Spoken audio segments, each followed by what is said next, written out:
concluded visiting and touring the level 4 hospital, Portrees Hospital, where he was just seeing how the hospital is delivering its mandate of quality health care to all for the residents of Changamwe. President Uhuru Kenyatta right now is in the holding room. He will be proceeding to the main dais. He is accompanied by local leaders led by Mombasa Governor Hassan Joho. He is also led by the area leadership led by Jomvu Member of Parliament Badi Twalib, Mvita Member of Parliament Abdul Swamad Sharif Nasir, Likoni Member of Parliament Mishimboko, among other dignitaries. Other dais, he is flanked by other governors, including Kisumu Governor Anyang' Nyong'o is also accompanied by his Kilifi counterpart Amason Jeffa Kingi, and his Lamu counterpart too, led Fahim Twaha, who are here to witness this momentous occasion. Remember, this is a significant milestone for the president in realizing his Big Four agenda in matters health. This is a promise that began in 2018 December to ensure that Kenyans have a quality health care right at their doorstep, and today he is going to officially roll out across 47 counties to ensure that the Kenyans have access to quality health care without any financial constraints. So any moment from now, President Uhuru Kenyatta will be walking to the dais, followed by the National Anthem, and we will kick off this event. We were just talking to some of the residents who ascertained that indeed you can walk into any government facility, health facility, and get access to any health medical need that you need. It doesn't matter which disease you're suffering from. The government has reassured that it can be able to foot the medical bill if you're registered under the NHIF. Following the NHIF Act that was enforced just a moment ago, every Kenyan is mandated and required to register themselves biometrically under the NHIF scheme. From there, the government has pumped in monies to ensure that Kenyans have money to be able to access any health facility. He was just talking some hours ago at the White Sands Hotel, where he was officiating the International Health Workforce Conference that has brought together 1,000 delegates just to deliberate on some of the lessons that they have learned during this COVID-19 pandemic. It is here that President Uhuru Kenyatta asked the task force to work closely with him in realizing the universal health coverage agenda. Without the task force, of course, in equipping the hospitals, this dream might not be possible. And of course, right now, statistically, it is estimated that per 10,000 population, they are attended by 10 health workers. Now, the president wants to rewrite that by increasing this workforce to 13 health workers. That means that more the population can have access to health care anytime they walk into a health facility. Another significant milestone is the increase of health units. So President Uhuru Kenyatta is arriving at the main dais right now. He is accompanied by the local leadership, and he is going to roll out this momentous day across the 47 counties, the UHC across the 47 counties. He is he's walking to the main dais, and of course any moment from now you're expected to kick off the event. We begin with the National Anthem. Naomba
nitaomba tuendelee kuwa wima.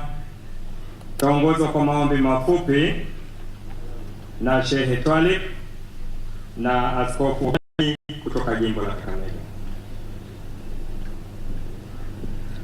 Tuamini na tuombe. Kwa jina la Mwenyezi Mungu mwingi wa rehema, mwenye kurehemu. Kila sifa njema zote ni zako wewe Mwenyezi Mungu, mwingi wa rehema, mwenye kurehemu, mfalme wa siku ya malipo. Na ni wewe peke yako tunakuabudu, na ni wewe peke yako tunayetaka msaada kwako. Ewe Mwenyezi Mungu, tuongoze njia iliyonyoka, njia ya watu wema, wala sio wale uliowakasirikia. Mwenyezi Mungu, tumesimama mbele yako, tunakuomba amani katika nchi yetu. Tunakuomba ewe Mwenyezi Mungu, umbariki rais wetu, umpatie ufahamu na umzidishe maarifa ya kutuongoza na kutimiza malengo yake katika miradi yake ambayo kwamba ako nayo. Mwenyezi Mungu, tunakuomba uwabariki viongozi wengine ambao kwamba wako hapa, pamoja na watu wote, utupe rehema zako. Tumeomba na kuamini. Amin, amin, amin. Kwa jina la Baba na la Mwana na la Roho Mtakatifu. Lord our God, the Father and source of all goodness, you sent your Son into the world to save mankind from evil and suffering. He went about doing good, healing the sick, restoring hope to the brokenhearted, and preaching the good news of liberation. He entrusted this mission to his followers, to generations to come. And therefore it is your will that all people be healthy, for your glory is revealed in man fully alive. This day we do recognize that universal health coverage being rolled out nationally is indeed a participation in this healing ministry. We pray, Lord, that you bless this endeavor, that your people may experience healing and goodness, that the government, which is truly committed to this as a crucial agenda and a pillar of human development, and indeed all partners and stakeholders, may come to successful fulfillment. Bless our President and his government, who is personally committed to the success of universal health coverage, that all the Kenyans, and especially the vulnerable, may get affordable and quality health care service in order to be productive for the development of our country. Bless us all today, and may this program be launched countrywide, grow in success for the health of your people and for the greater glory of your name. And this we pray through Christ our Lord. Amen. Asante sana Mheshimiwa Rais, kwa ruhusa yako naomba tuketi.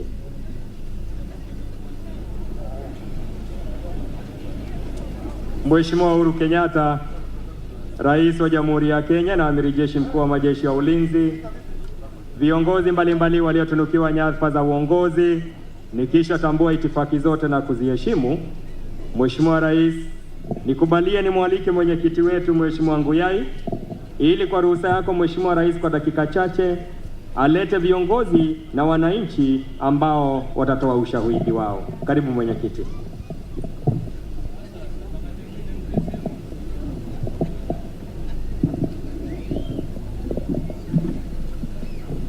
Mheshimiwa Rais, on behalf of and all protocols observed, the proof of the pudding is in the eating.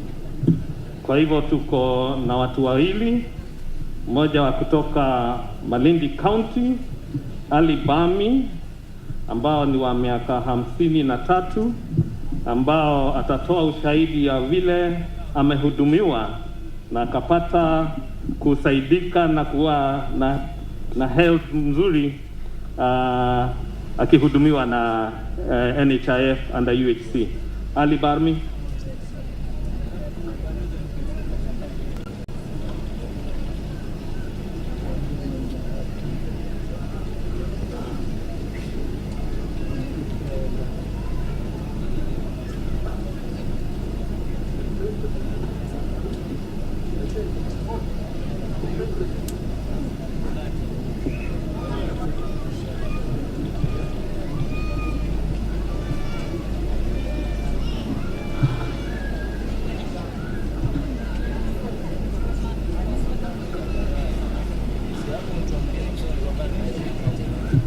Mheshimiwa Rais Uhuru Kenyatta na serikali ya Kenya na wananchi wa Kenya watukufu na wageni wote waliohudhuria hapa, na waambia assalamu alaikum wa rahmatullahi ta'ala wa barakatuh.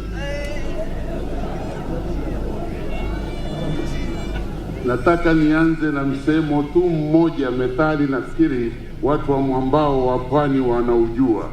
Wanasema hivi: ng'ombe akivunjika guu hurudi wapi? Lakini NHIF inaniambia mimi, baba, ukiumia mguu hutarudi nyumbani, utaenda kwa super cover.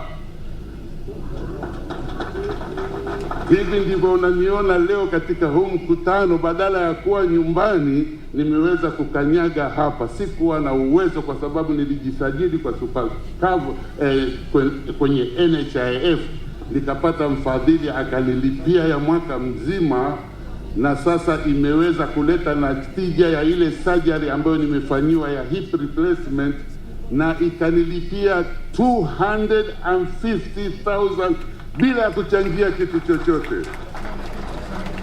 Tena isitoshe, haikuwa sajari moja, kwa sababu hii ni ajali ya utotoni, sikutarajia.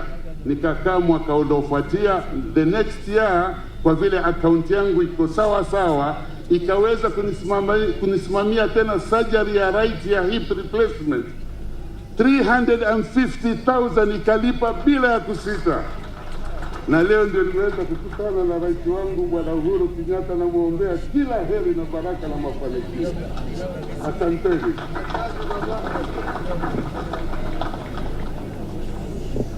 Wa pili ni Jennifer Mwanzia, ambao amehudumiwa na huduma ya cover ile tunaita Linda Mama, na ni wa kutoka hapa Port Reitz, Mombasa County. Karibu.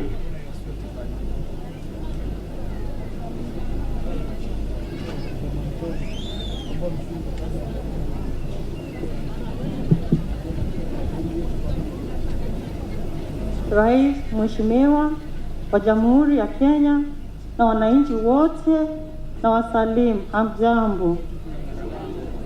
Mimi ushuhuda wangu ni kutoka kwa kadi ya Linda Mama. Linda Mama nilikuwa naisikia mtaani, nilikuwa sijui, ambapo wamama walikuwa nasema ukiwa na Linda Mama na ukihudhuria hospitali za umma unatibiwa bure. Ambapo mwaka uliopita nilipata ujauzito na nikaja hapa Port Reitz Sub-County Hospital nikajisajili na Linda Mama. Mwaka huu Januari tarehe 7 nikajifungua kwa njia ya operation mtoto wangu wa 3, na Linda Mama ikanisaidia, ikanilipia kila kitu, ambayo ilikuwa ni 16,000 ambayo sikuwa nayo. Niliporudi nyumbani nilifurahia sana, na nikahimiza wamama wale wamepata ujauzito wajisajili na hii kadi, kwa maana ni ya muhimu sana. Mheshimiwa Rais, nakupongeza sana kwa kazi nzuri, nimefurahi sana na ubarikiwe sana. Asante.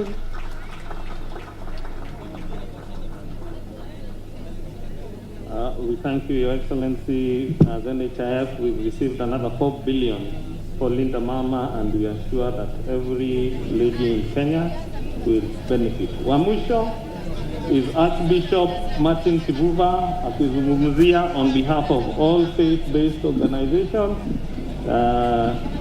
to give a testimony on how the indigent program is being rolled out.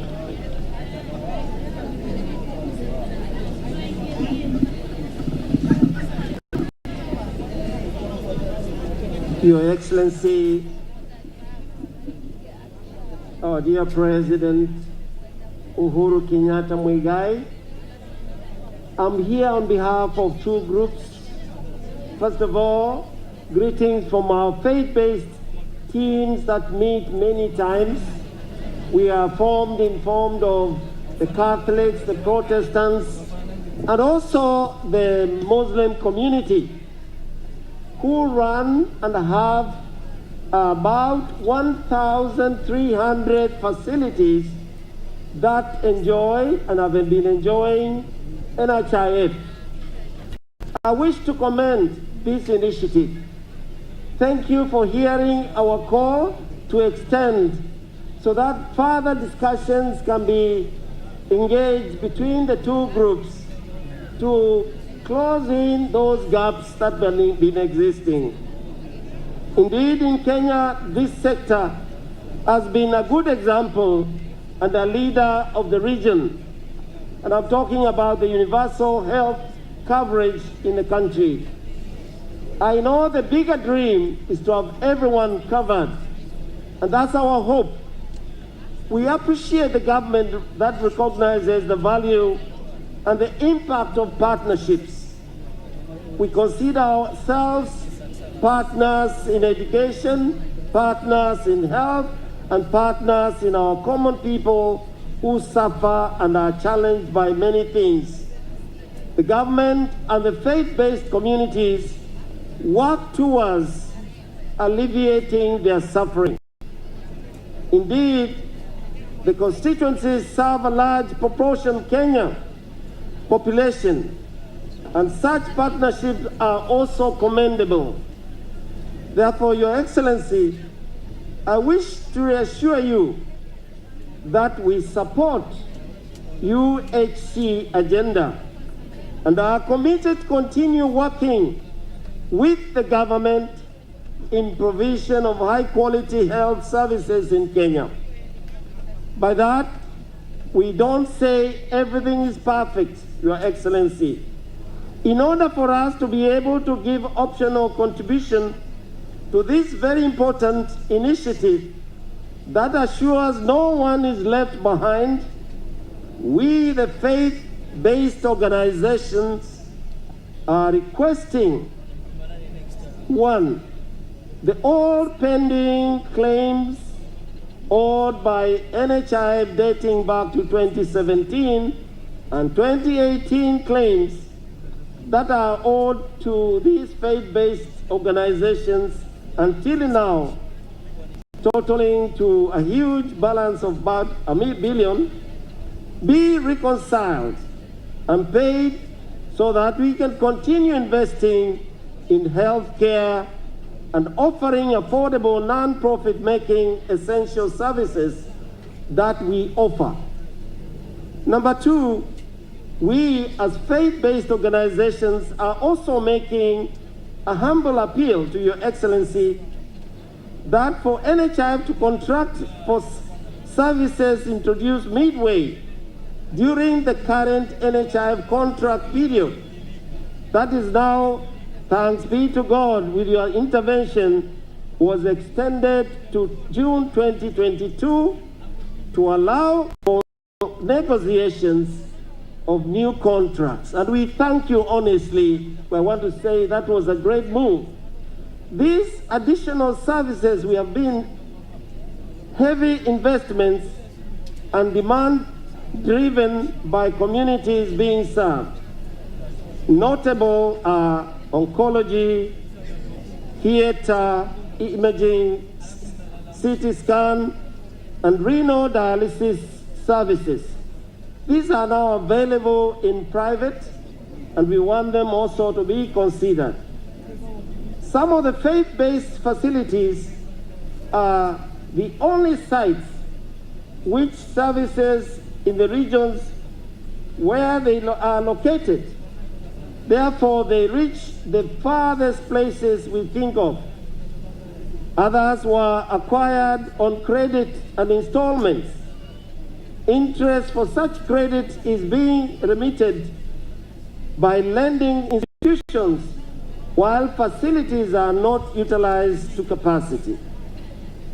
Finally, Your Excellency, as we thank you once again, we are also requesting the Ministry of Health seriously considers aligning the licensing registration of health facilities to reduce a number of regulatory bodies requiring separate registration and licensing for facilities. For example, in the same health sector or hospital, you want a license for lab, you want a license for a machine, you want a license for something else. This will be further discussed. We believe it will come to some agreement. And being non-profit making, there are many licenses that are costly and difficult to acquire for most of our providers, and this impacts negative investments in healthcare. We're forever grateful for this partnership, Your Excellency. We don't take it for granted. Men and women in Kenya, and especially the poorest of the poor, as we have heard as our challenges. These two examples we have received here are only a drop in the ocean. With our partnership, we can increase that so that we all receive equitable distribution of our resources that come by. We thank you, Your Excellency, and your government. We continue to pray for you, and I continue to say, God bless you, God bless Kenya. Asanteni sana. Asante sana Mheshimiwa Rais kwa kutupa fursa hiyo. Asante sana Mheshimiwa Nguyai na wale wote ambao wametoa ushuhuda. Nikubalie sasa Mheshimiwa Rais nimwalike gavana wa jimbo la Mombasa, Mheshimiwa Ali Hassan Joho, ili aweze kutukaribisha na kuzungumza kwa kifupi. Karibu Mheshimiwa Gavana. Asante sana Mheshimiwa Rais. Ndio MCs wako wa kawaida wako na some protocol. Unasema gavana aje azungumze kwa kifupi. Leo tutazungumza kwa kirefu.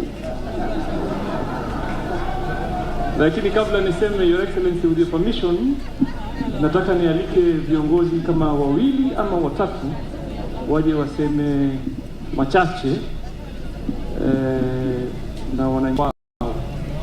So wa kwanza ningepata mjumbe wa eneo hili Mheshimiwa Omar Mwinyi Shimbwa aje aseme mambo machache.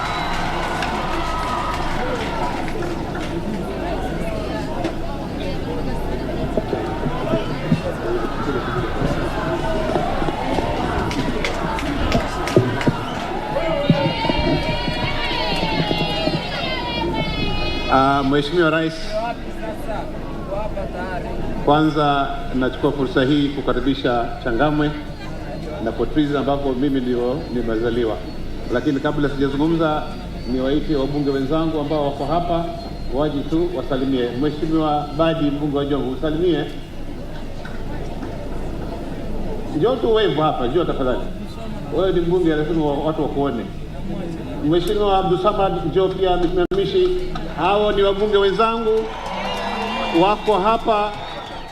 Njoo kidogo usalimie Mheshimiwa Badi. Wajua wewe ni mwanasiasa, ukikataza kuongea inaleta shida. Sema jina na kidogo fulangengi, kitu kama hivyo. Haya. Mheshimiwa Rais, mimi naitwa Mheshimiwa Badi. Leo nataka kusema tosha. Ama sawa. AKA kijana mwepesi, Garangi di Mabiori, mzee Fulangenge.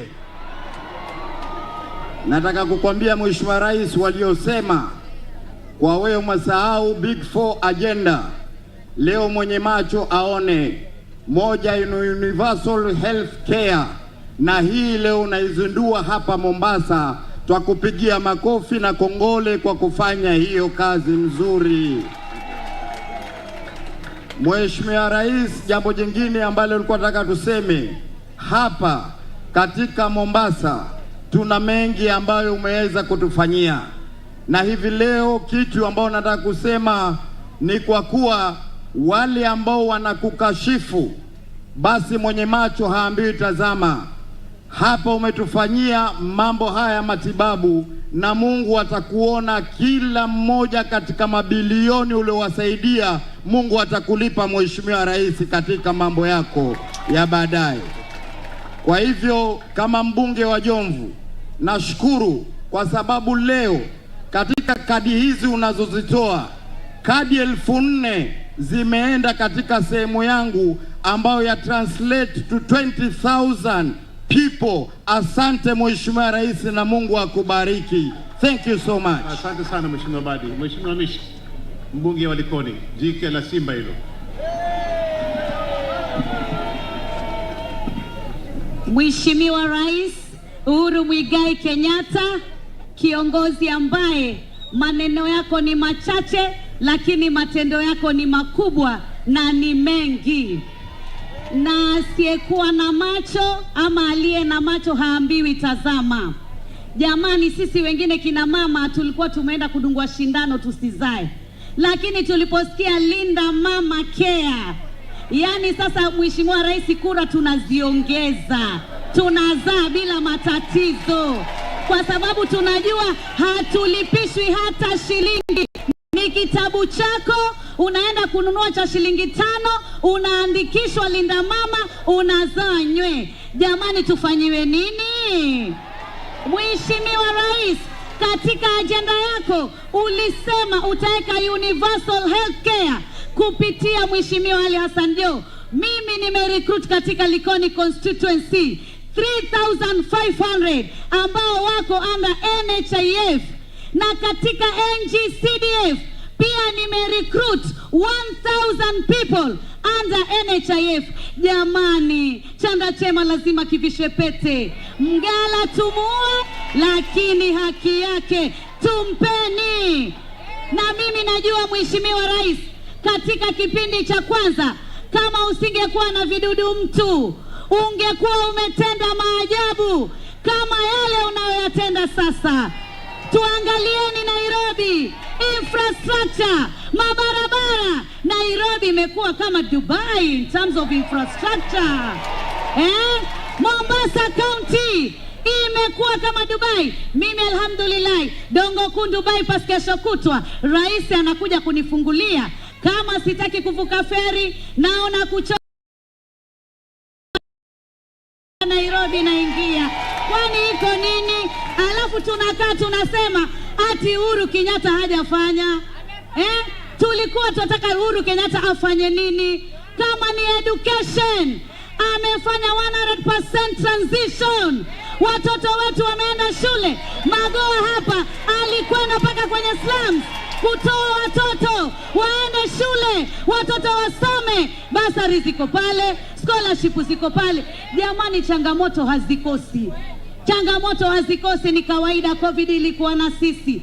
Changamoto lazima zipatikane, lakini tuangalieni tulikotoka kwa ile miaka ya nyuma ya uongozi na hino miaka michache ya kijana mwepesi Mheshimiwa Uhuru Muigai wa Kenyatta. Tunakuenzi, tunakupenda. Asante sana. Sasa tunamkaribisha mbunge wa Mbika, Mheshimiwa Abdulsamad Sharif Nasser. Karibu.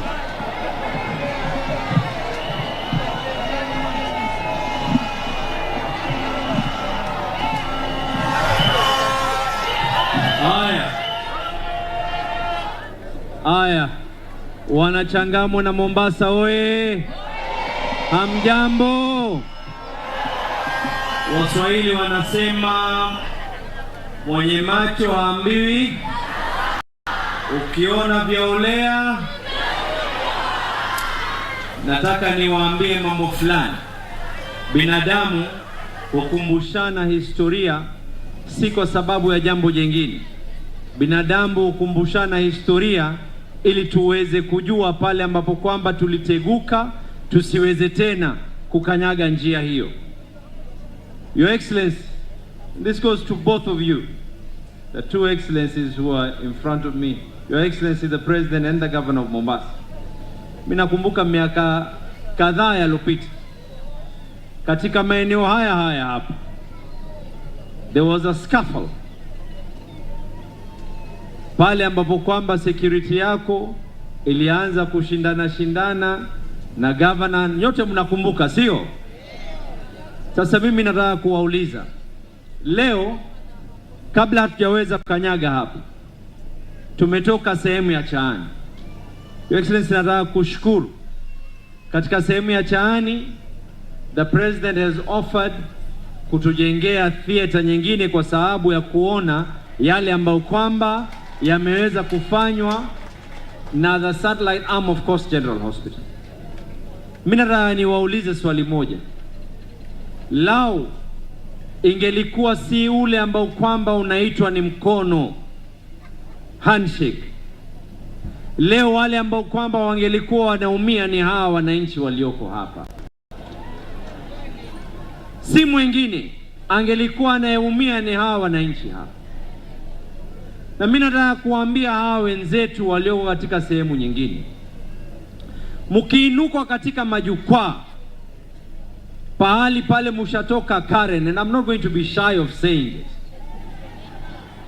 When some of you mkishatoka Karen, mkiinuka na kushika microphone, waambieni pia wa Kenya ya kwa katika bunge ile bili ya NHIF mulikuwa katika mstari wa mbele kujaribu kuweza kuipinga, kwa sababu sisi tukiambiwa ya kuwa tuna support yale mambo, tuna support mambo kwa sababu hawa ambao kwamba wataweza kubenefit. The NHIF katika muhula wa kwanza tulipoweza kuifanya, and Your Excellency, I partnered with the NHIF. The MD I think is around, I saw him. Tukaweza kuifanya program hii. Second time tulipoona faida yake, tukaweza kuhakikisha ya kuwa kama CDF 2000 families waliweza kubenefit, na aliyeweza kuja kugrace that day kwa sababu you were absent was your handshake partner Raila Amolo Odinga pale pale katika uwanja wa Treasury Square. Mimi nauliza, ingelikuwa sauti ya Abdulswamad Sharif Nassir, Mishi Mboko, Badi Twalib, Omar Mwinyi and like-minded individuals in the National Assembly, lao tungelikuwa hatukuweza kupigania bill hii, leo tungelikuwa tunazungumza lugha nyingine. Mimi nataka wale wajumbe wenye kwenda Karen na baadaye wanafika katika bunge lao la kwanza la pili kupinga, waambieni wa Kenya yale maneno ambayo kwamba lioko. Then I want those, kwa sababu juzi nimesikia baadhi wengine walikuja Mombasa. The truth has to be told. Msema kweli ni mcha Mungu. Wengine walifika hapa na wakajifanya ya kwa wao ni watetezi wakubwa wa mambo ya athari ya SGR na uchumi wetu. Your Excellency, you will remember I have raised this in Parliament a number of times. Ukaweza kudirect wewe ya kwa kaeni chini, tukaweza kuitwa katika ofisi ya Matiangi. We were led by my brother Governor Hassan Ali Joho. Lao yale hatukuweza kuyafanya wakati nyinyi la kwanza la pili tulipokuwa tunasema athari iko. We will be in the front line kuzungumza ya kwa jambo hili haliko sawa, jambo hili liko sawa, with an objective mind. And that is what the handshake is all about. Not just to go around kila siku una castigate, wewe la kwanza la pili ukiinuka asubuhi huyu ni hivi, la kwanza la pili ukiinuka asubuhi unkwenda kupatiwa uji wa wimbi kule Karen, unaingia bunge, no ni no, no. Jameni, surely. And you know the Hansard of Parliament never lies. Sauti ya Uhuru Muigai Kenyatta, yale aloweza kuzungumza alipokuwa ni mjumbe, mpaka leo tunaweza kuyapata. Na mimi nawaambia wale ambao kwamba wenye kupinga, not for any other reason. Maliza ndugu yangu. Tumalize sio? Yeah. Ama tuendelee? Rais ananiambia niendelee sio? Omar Mwinyi kawaida angekusikiza, lakini leo namsikiza Uhuru Muigai Kenyatta, my president. Asante sana. This time round, these elections that are coming in, hizi kura wa Kenya sio wale ambao kwamba mabongo yao ni ya kusahau. Wa Kenya wataweza kuamua kura za safari hii si kwa sababu nyingine. Ni yupi ambaye kwamba aliyetaka kuleta amani katika Kenya hii? Ni yupi yule ambaye kwamba aliyeweza kuweka pride yake na ego yake mbele, akawa yuko tayari ya kuwa Kenya iendelee kuchomeka? we will be measured by our character in what we do, positively and negatively. Tutaweza kupimwa kwa yale ambayo kwamba tumeweza kuyafanya in and out of parliament, in and out of county assemblies, in and out of the corridors of power in State House. What were you able to do during your time when you were the deputy president? Sio kila siku la kwanza la pili. And you know what surprises me? Lile ambalo kwamba linanishangaza mimi zaidi. Some people tend to think that when the president decides to do things and they work well, mambo yakiwa yako sawa, they are conveniently in government. Utasikia ya kwa we did this, we did this, we did this. Lakini yale mambo mengine utasikia ya kwa hii serikali ilifeli hivi, ilifeli hivi, ilifeli vile. Yale mazuri mengine wanajipambia wao. Kwa hivyo sisi tunawaambia wa Kenya, vote wisely. Tutaendelea kukumbushana. And I am confident, Your Excellency, not for any other reason. I am confident and I believe in continuity. I am confident that Kenyans know the winning side of this next election. Si hata nyinyi pia mnaijua, sio? Ni Azimio, sio? Wangapi wanasema ni Azimio? Mumenyosha mkono, sio? Asante sana, na mimi tu ni kuweza kumaliza na kusema, Your Excellency, hii program hii tulianza kuwa kama wajumbe. And I do not want to be left behind. And that is the reason why I want continuity. Nilipokuwa ni mjumbe nilipigania hizi sheria na kifua changu ili leo Wakenya hawa waweze kufaidi. Na nikahakikisha ya kuwa familia kadhaa ya wameweza kupata coverage. Panapo majaliwa ya Mungu ni mengi. Mungu atupe pumzi na uhai. Mungu akitujalia nikishakuwa gavana, hii program itaendelea hapa ndani. Asanteni sana na mubarikiwe wana Mombasa. Haya, asante sana. Mheshimiwa Rais Uhuru Muigai Kenyatta, Waziri wa Afya Bwana Mutahi Kagwe, Waziri Magoha, magavana wetu wakiongozwa na Gavana Ali Hassan Joho, na wageni wetu waalikwa na wananchi watukufu pamoja na watumishi wetu wa hospitali ya Port Reitz. Ni furaha kubwa kuwa serikali imeamua kuwa sherehe hii ifanywe katika county 001 na katika constituency 001. Unajua Changamwe ni constituency 001. Na Mheshimiwa Rais, si 001 kwa jina, kwa vitendo. We are actually leading in Mombasa County. Na Mheshimiwa Rais, hapa ndipo nilipozaliwa na nilimwambia ndugu yangu Hassan Joho nilikuwa hasla mimi. Na hapa nikiuza maandazi asubuhi kwa wagonjwa na tukicheza mpira huko mahali kuna jeshi saizi. Kwa hiyo sisi ndio mahasla, si wale wengine. Na Mheshimiwa Rais, sisi katika uongozi wetu ni watu wa msimamo.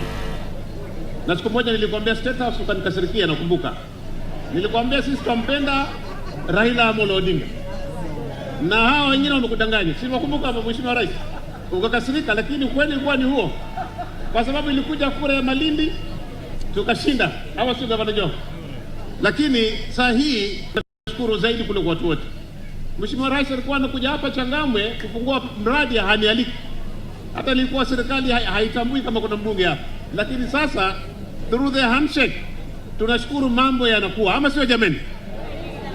Na tunaamini pia through handshake, Mheshimiwa Rais, tutashinda hii kura ambayo inakuja. Na tunahitaji kushinda kwa sababu kuna agenda ambazo lazima zikamilishwe. Hapa Changamwe, Mheshimiwa Rais, projects ambazo zimefanywa hapa ni za billions. Hata saa nyingine huwa nikilalamika kule naambia Mheshimiwa wewe ufai kuongea. Kwa kila project imefanywa ni kweli. Na nashukuru pia Mheshimiwa Governor niko naye hapa. Tumefanya projects nyingi sana na kaunti ya Mombasa hapa. Moja ni Bomo Stadium, ni hiyo Chaani Health Center ambayo umetoka, na ile kliniki ambayo iko kule Chaani pia vile vile, pamoja na market ya Chaani na kule Changamwe. Yote haya tumefanya tukiwa tunashirikiana pamoja na tukafanya hizo kazi. Pongezi gavana. Lakini saa ingine lazima ni criticize. Unasikia na criticize mitaani. Huwa ni kawaida siasa. Na jambo lingine ni kwamba mimi watu wangu wa Changamwe wananipenda. Ulinipatia milioni 100 nikaleta maji huko. Mpaka leo hospitali yako ina maji, ilikuwa haina maji. Na Potrizi yote ilikuwa haina maji for 20 years. Sasa kuna maji. Nikajenga shule 3, Mwijabu Secondary, Chaani Secondary pamoja na Bomu Secondary. Sasa zinaendelea pia vile vile through hiyo pesa.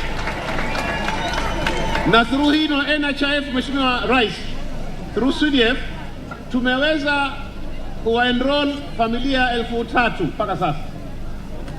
Na pia vile vile tumejenga TVET pale ambapo serikali yako ilitoa 50 million na sisi tukatoa 10 million. Na ndio hiyo Mheshimiwa Rais, nimekuomba utupatie ile ardhi adjacent to it ili hii college yetu iweze kuexpand. Tumekosa misaada kutoka Germany worth hundreds of millions kwa sababu ardhi hatuna. Na tuna ward moja kule airport ina watu karibu 30,000, haina skuli, haina any public institution kwa sababu hatuna ardhi. Ardhi ambayo watu wetu walikuwa wanaishi huko na serikali ikachukua, it has 80 acres Mheshimiwa Rais, ambayo ilikuwa ni ya refinery, lakini hakuna kazi inafanywa mpaka leo. Iko vile vile, ikiwa tuanze kukatiwa hata 20 acres tuweza kujenga market, tulikuwa tumeongea na governor, tukajenga shule, tukajenga hospitali, watu wetu wa kule pia vile vile wakaweza kufaidika. Tukirudi katika hospitali ya Potrizi, Mheshimiwa Rais, nashukuru through my initiative tumeweza pia kuchimba borehole na kuleta hiyo maji, tukaweka na ambulance pia vile vile, tukaweka na mataa ndani ya hospitali, ile street lighting through your government. Kwa hivyo tunakushukuru sana pia vile vile. Na hatunge pia furahi kuacha nyuma kama Korogocho vile imesonga mbele, hospitali yake inaenda kuwa level 5. Hata hii hospitali yetu ya Potrizi, Mheshimiwa Rais, ilikuwa ina serve East and Central kwa mambo ya TB. Kwa nini leo pia isiwe level 5? Ama sio jamani? Masemaji watu wa Changamwe, maipenda hiyo? Hebu tuonyeshe kwa mikono. Asante sana. Tuna hospitali ya wazimu hapa pia. Na mental health leo, hata Waziri Kago atakwambia is a major concern. Ikiwa waiweza kuitengeneza hii hospitali, ikatengeneza ikawa standalone na ikawa na facilities ya michezo na mambo kama hayo, hawa wagonjwa wetu wataweza kusaidika. Na sasa hii ninapokueleza Mheshimiwa Rais, matatizo ya akili yamekuwa yamepanuka sana kupitia mambo ya drugs na mambo ya matatizo ya kimaisha. Na moja katika mambo ya kimaisha ambayo sasa hivi tunatatua ni mambo ya maradhi. Ilikuwa inatatiza familia nyingi sana kwa mambo ya harambee. Jambo lingine la mwisho Mheshimiwa Rais, ndio nikae wananchi wangu hawa ukiwasaidia haya ya afya na mambo ya elimu wakipata na basari. Kitu kimoja cha watatiza ni wakati wakia wanaenda kupeleka watoto shule na wakati wa likizo fare za matatu huwa zinapanda. Maybe tukiwa tutaingia katika hii serikali inakuja, let us consider tuweke public transport ambayo itakuwa run by the government ili wananchi wao wataokoka na hizi gharama kubwa za maisha. Kwa hayo mengi, mimi ninapata fursa hii leo, nafurahi sana pamoja na wananchi wangu wa Changamwe. Tumefurahi sana. Wananchi wa Changamwe tumpigie vigelegele Rais kumwambia tumeshukuru sana. Asante sana. Thank you very much. Na sasa namkaribisha Senator wa Mombasa, amkaribishe Senator mwenzake asalimie, baadaye hand over kwa governor. Governor wetu tukupenda sana. Karibu sana.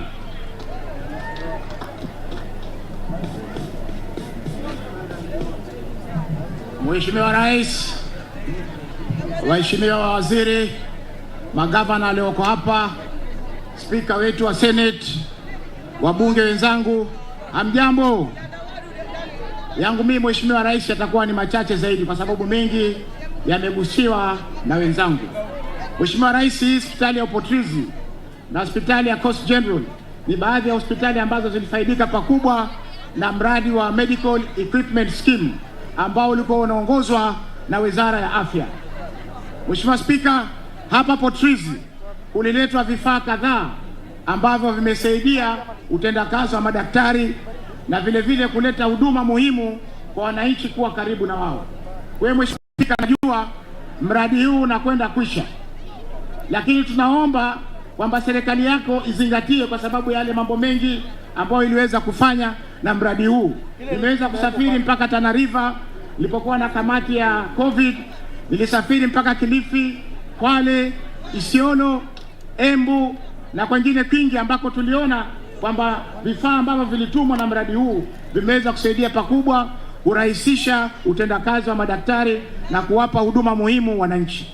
Kwa hiyo Mheshimiwa Spika, naomba Mheshimiwa Rais, samahani Mheshimiwa Rais, kwa sababu nimezoea na spika wangu yuko hapa. Mheshimiwa Rais, naomba kwamba mradi huu uongezwe, contract iongezwe ili hii huduma iweze kuendelea kufanyika. Mwisho, Mheshimiwa Rais, ni kwamba tayari tunajitayarisha katika kura mwaka huu, na sisi twakupongeza zaidi kwa sababu wewe ulikubaliana na ndugu yako Raila Amolo Odinga kuwa na handshake, ambayo handshake ile imeweza kutuletea sisi miradi mingi. Mombasa hivi sasa ina miradi mingi kabisa ya kitaifa. Kwa hivyo tunaomba tukisonga mbele kwamba tusaidiane ili kuhakikisha kwamba serikali ijayo inakuwa yapo. Asanteni.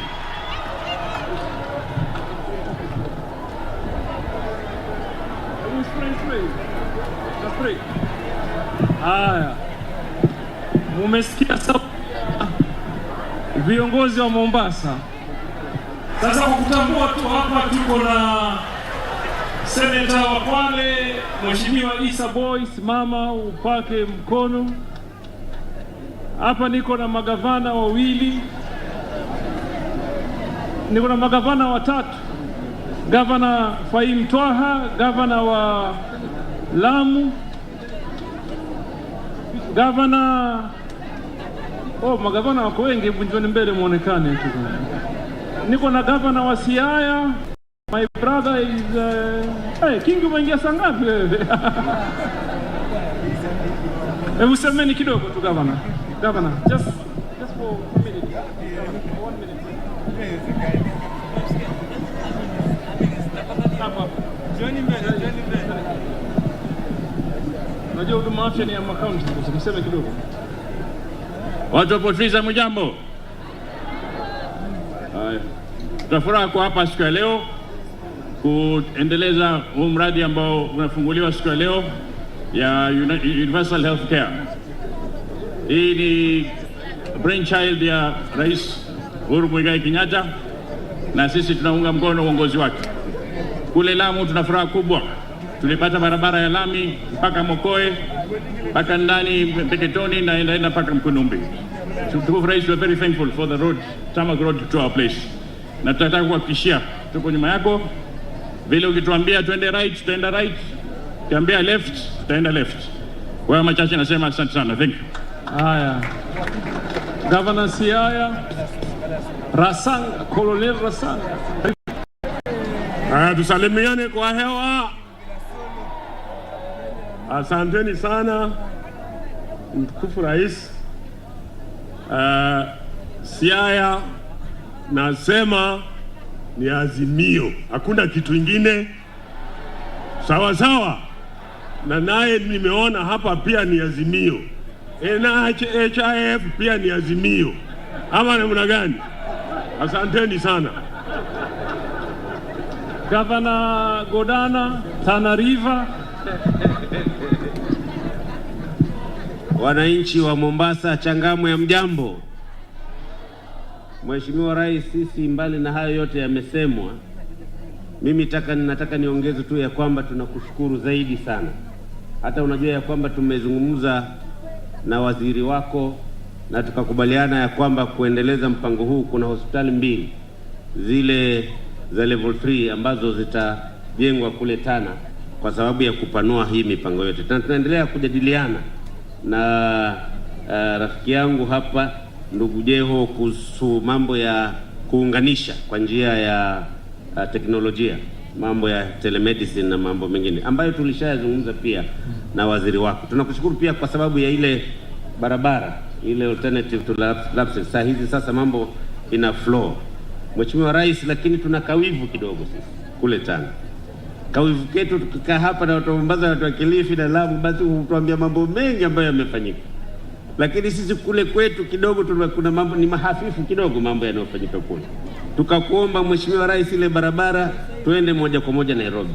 Tukaomba kiwanja cha ndege na mambo ili Tana nayo ifunguke ichangie uchumi, na ukakubali.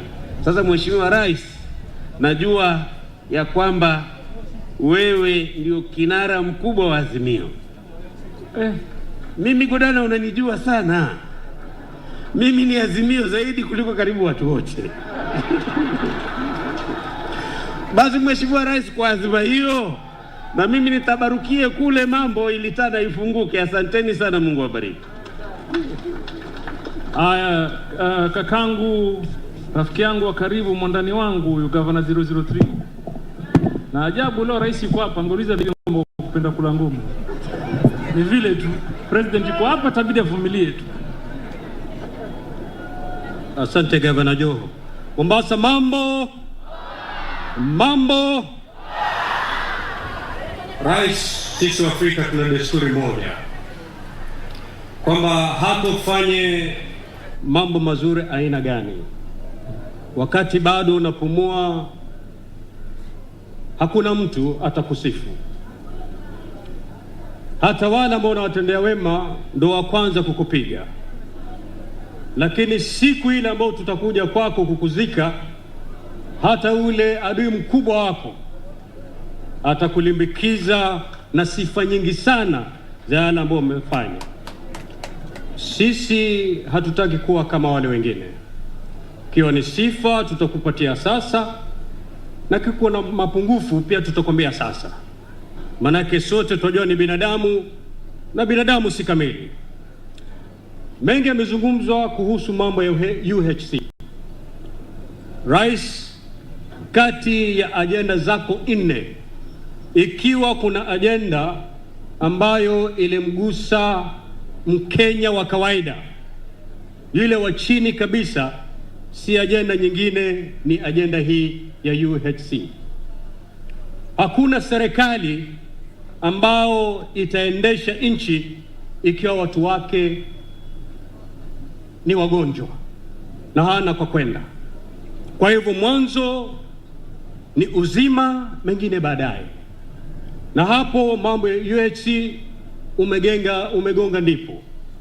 Mengi yamezungumzwa, nataka nimalizie hivi Mheshimiwa Rais. Let me come back to my region, to this region costs. Rais, kuna kitu kimoja ambao toka tupate uhuru mpaka sasa kimesumbua hii region ambao zamani ilikuwa inaitwa Pwani. Na shida hii, it is the land question at the coasts. Shida ya ardhi katika mkoa wa Pwani. Na nataka nikushukuru pakubwa. Manake wengi walokuja kama marais, they have never been able to understand the land question at the coast. Na ulipoingia kipindi cha kwanza, pengine mimi na ndugu yangu hapa tulikuwa sisi na wewe ni kama paka na panya. Ilikuwa ni pamba kwa kinchochea na moto. Mchechezi alikuwa huyu, mchawa hayo ni huyu jamaa. Lakini baada ya wewe na Mheshimiwa Raila Odinga kukula amani, we started talking. Nakumbuka tulikuja State House kama viongozi na tukazungumza swala la ardhi katika mkoa wa Pwani. Na ukasema nendeni, kuna mikakati kadha wa kadha nimeweka, nitahusisha na mambo itaanza na suluhisho tutapata. Now let me trace it back to history ili ujue kwamba you understood the land question at the coast. In 1962, babako mzazi wakati huo ndo wanasukuma wanataka kuchukua uhuru wa Kenya. Lakini babako akasema kwamba siwezi patiwa uhuru ikiwa ardhi iko mikononi mwa wakoloni, because the title deeds on the most productive areas of this country zilikuwa tayari title deed zimepeana nyingi. na babako akasema ni uhuru aina gani huu, ikiwa mtampatia uhuru na mashamba tena yale ya rutuba yako mikononi mwa mbeberu. So then a scheme was hatched, na bila shaka sote tuijua. Tunakumbuka ile 1 million settlement scheme and the Afghanization program ambao mzee Kenyatta alileta, hususan kununua mashamba kutoka kwa mkoloni na kumpatia Mwafrika. A lot of money was dedicated, na mashamba yote yalinunuliwa na Mwafrika Kenya bara, mashamba wakapatiwa. Today, Your Excellency, in your second term, a program that was done in 1962 ulianza hapa. I remember tulipokuja kulilia, ukasema nitaanza mfuko wa kuanza kununua haya mashamba. And I'm happy you have started buying the Mazrui land. Na kwa sababu ya hiyo, we want this program to go on and on and on. Hatuwezi tuko hapa na mkazi wa Kisauni, he's paying rents to someone hajui ni nani, ati absentee landlord. Hatuwezi kukaa hapa na Likoni mzima watu wanalipa kwa absentee landlords. Hatutaki kupigana na mtu rais. Hatutaki kutumia panga kutafuta mashamba. But I know any understanding government will bring back that program, so that mapande yote ya ardhi katika mkoa wa Pwani yanunuliwa na serikali, wa Pwani wagawanyiwe, angalau nao wapate makao kama watu wengine. Asanteni sana. Gavana, umeongea kama wazee 7 wa kaya. Mungu akubariki. Mwenyekiti wa kamati ya afya katika jopo la magavana, Profesa Anyang' Nyong'o, dakika moja.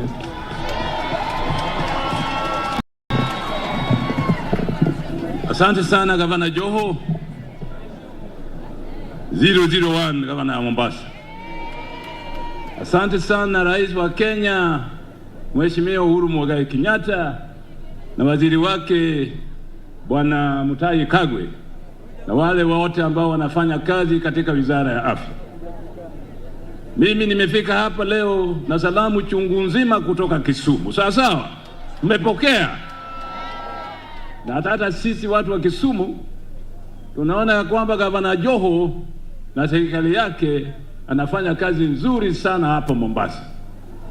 Ningependa kualika Bwana Joho aje huko Kisumu to compare notes, kwa sababu kama Mombasa ni Paris, Kisumu ni Europe.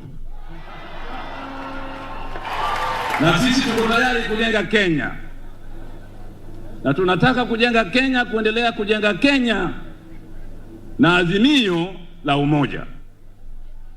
Mwalimu Julius Nyerere alivyosema ya kwamba Afrika ni moja na binadamu wote ni sawa. Ni kwa sababu kwa hivyo serikali ya Uhuru Kenyatta ameanza hii miradi ya National Health Insurance Fund. Si National Hospital, sasa ni health. Kwa sababu tunajua ya kwamba wananchi wote wa Kenya ni sawa. Na katika constitution yetu, katiba yetu, kipengele 43, kila Mkenya na haki kupata afya bila kulipa chochote, saa yoyote, wakati wanataka. Ama sivyo? Na leo hii tumeanza safari kuhakikisha ya kwamba kila Mkenya kutoka leo mbeleni atapata afya nzuri bila kulipa chochote. Sawa sawa? Sawa sawa? Asanteni sana, Mungu wabariki. Asante. Mimi Mheshimiwa Rais, kabla nimwalike Mheshimiwa, hapana, mimi sio senator. Senator atieleza kama speaker, huyu ni president. Kabla nimwalike chairman, mimi nina mambo machache ya kusema. Na jambo la kwanza, unajua huwezi kuthamini kitu kama hakija kudhuru. Wazungu wanasema mvaa kiatu kile kinachomfinya yeye ndio yajua kinapomfinya. Sasa hivi mimi nasikia watu wengi wakizungumza mengi, lakini mimi najua kama governor wa Mombasa baada ya kupigiwa kura mwaka wa 2013, najua hali ya huduma ya afya ilipokuwa siku zile na hali ya huduma ya afya iko sasa namna gani. Mimi najua. Sasa wengi wanaweza kusema wanavyotaka kusema na ni yao waseme, but we know the truth, pale tulipotoka na pale tulipo sasa. Na hayo yote yasingeweza kukamilishwa kama hatukuwa na ushirikiano wa kufanya kazi pamoja, and understanding the needs and the demands of our people. Watu wanasema hapa afya, you will not be productive in any way if you're not healthy. So mimi nikisoma mfano hapa Mombasa tu. Leo Mheshimiwa Rais ametembea na waziri na mawaziri wengine katika our satellite facility here in Chani. Na ziko zingine, iko Mwakirunge, Kisauni, iko Shikadabu, iko Mtongwe, na iko Vikwatani. And the plan was to have a facility in every sub-county ambayo inafanya kazi na Coast General, so that watibu watu as a satellite facility ya hospitali yetu kuu hapa mashinani, na ikishindikana wapelekwe Coast General au watumie teknolojia ya kisasa kupeana matibabu pale ulipo kupitia daktari mkubwa wa Coast General. We have achieved all that. Na kuna watu wanajua na mdomo sana, but I'm going to tell you the truth.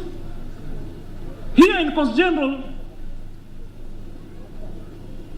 I saw my colleagues, for example, in Mandera, some few years ago, they were celebrating the first C-section. Mama kuzaliwa kwa upasuaji. They had a huge function because they had the first C-section. Here in Mombasa, in Coast General, we're able to do open heart surgery. Moyo unafunguliwa hivi, unatibiwa. Wale ambaye hawana mapenzi, tutatia pia mapenzi kidogo, urudishwe na utoke. Maana kuna watu wana chuki.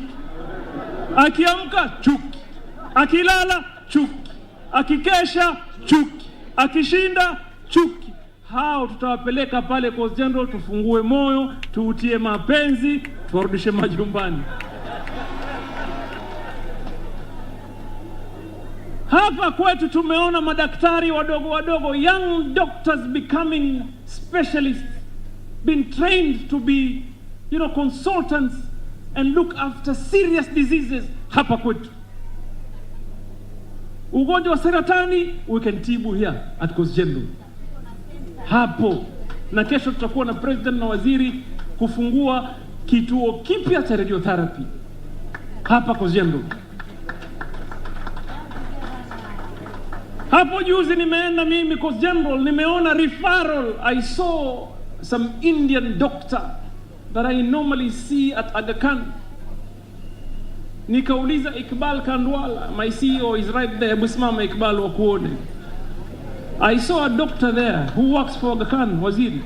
And I went in and said, what is he doing here? Iqbal told me he came in with a patient from Aga Khan to be treated at Coast General Hospital. Alafu arudishwe Aga Khan, sit down. Alafu arudishwe nini? Aga Khan. So yoyote ambaye asema haifanyi, mchuki. We are progressing. So we are achieving the UHC by ensuring, number 1, access, number 2, quality, and most importantly, responding to the challenges of the moment. Kama ugonjwa unasumbua watu wa saratani, tuwe tayari. Kama ni ugonjwa wa moyo, tuwe tayari. Na kadhalika. Tumepatana paka hapo. So Your Excellency, I want to assure you at our level here in Mombasa, as a county, we are committed to this very important cause. Ya mwisho, Jinamwalike chama, nimesikia wanasiasa wenzangu wameongea mengi kweli kweli. But you see, these people see the truth. Hawa watu wanaona ukweli. Wanajua urongo ni upi na ukweli ni nini? Ni upi. Unajua jana ama juzi vile, juzi walikuwa tonoka. Juzi they made me an agenda. Walisema kila kitu. Lakini ile kitu ambayo hawajui, mimi huwa sina time na wao. Mimi hata sijui kawaishi. Hata wakija wakitoka hata sina habari nao mimi. Yale ambayo nasema mimi ni ya ukweli na ni ya haki. And you know, I've somewhat attempted to say something here. Kweli, Your Excellency, tulikuwa kuna uhusiano wa kinoma na wewe. But why I salute you is that you are very easy to forgive. I mean, you forgive easily. You forgive easily. Tulikuwa kwa kweli, tunkupa majina ya kila aina hapa. But we came and sat in a room and told you our problems. Ndio mimi nashangaa kuna mmoja jana hapa asema, mimi nikichaguliwa nitarudisha utendakazi wa bandari Mombasa. Wakati mimi nilipokuwa nasema aliniita academic dwarf.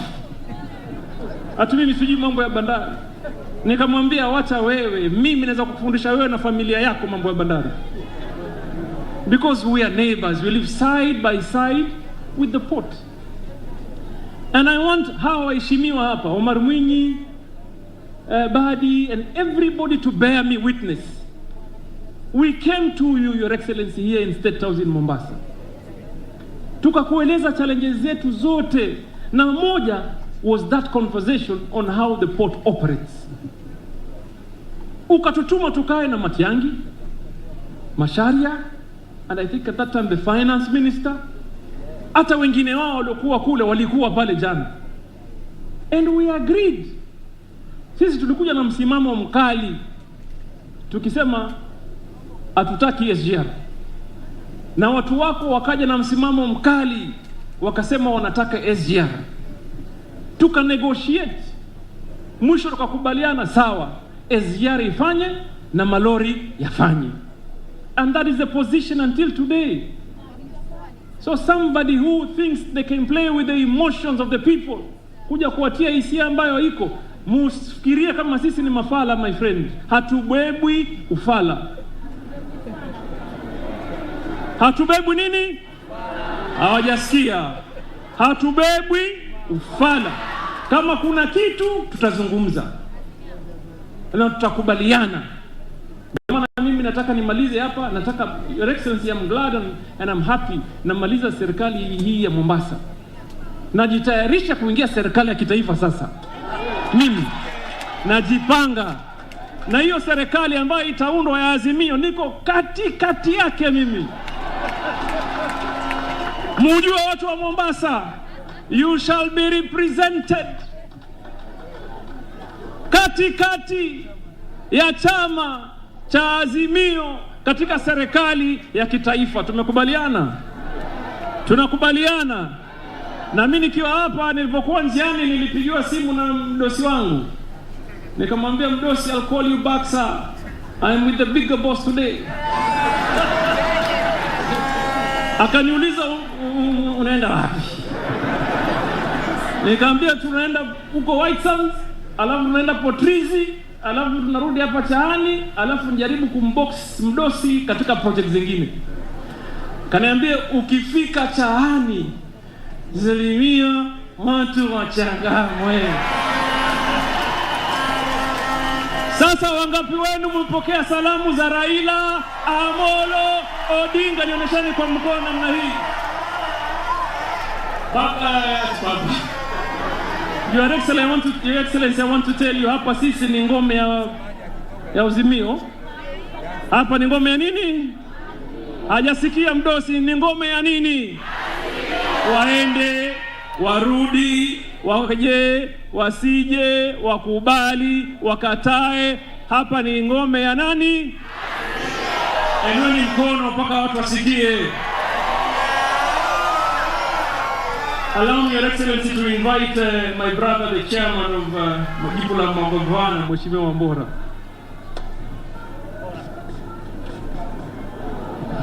Asante sana gavana wa Mombasa. Mombasa oye!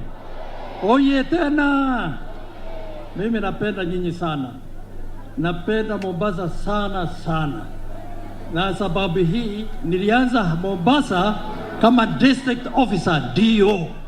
Nikasoma mengi hapa Mombasa na nilikuwa nimekataria hapa mpaka pizi wangu akaniambia tunataka uende mpaka Lamu uvugue ile Jomo Kenyatta settlement scheme. Nikaenda huko nikapeana mashamba eka 10. Alafu nikaenda Ulaya kusoma zaidi. Na tangu niwe governors mikutano mingi nimelete Mombasa. Mimi nimekosa au sijakosa? Mimi nitaendelea kufanya hivyo kupromote Mombasa kwa sababu mimi napenda Mombasa. Nitaongea na gavana wenu vizuri, nilitaya hapa kwa beach moja kwa moja. Kabisa. Kwa sababu this is second termers. Na hayo machache, gavana amesema yeye ndio county number 1 wa kiserikali, ile nambari ya serikali. Lakini pia ni county number 1 kwa open surgery. Makofi kwake. Governor, mimi uliniambia umefanya first surgery, heart surgery, nikajua nitakope wewe mara moja. Nikarudi huko Embu, tukafanya surgery ya kwanza ya neurosurgery. Tumefanya 500 surgeries za kichwa. 500. Mimi nafuata mfano ya gavana wenu, ni rafiki yangu. Na nikakopi vizuri, tukafanya surgeries. Lakini kwa vile magovernors wale ambao wako hapa, hebu nipitishe message yao. On behalf Your Excellency, protocols, it's only 1 minute, Your Excellency. I always take 1 minute, maximum 2. On behalf of the Council of Governors, I take this opportunity to express my pleasure to be part of this national launch. From the onset, Your Excellency, hii ni ile nilisoma kule, hiyo ingine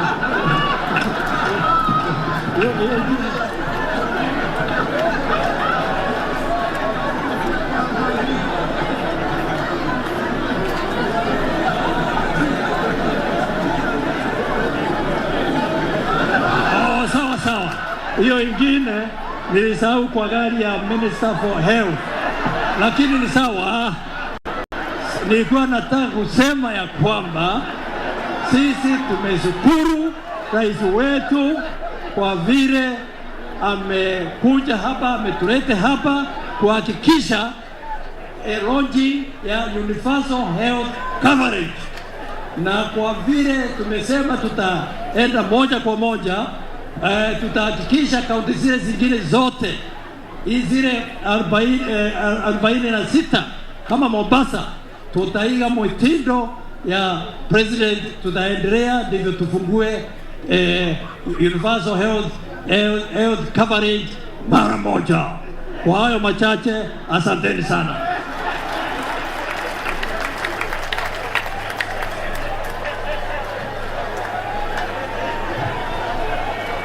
Asante sana Mheshimiwa Rais kwa nafasi hiyo. Nikubalie sasa nimwalike waziri wetu wa afya Senator Mheshimiwa Mutahi Kagwe ili aweze kusema kwa kifupi na kualike Mheshimiwa Rais. Karibu waziri.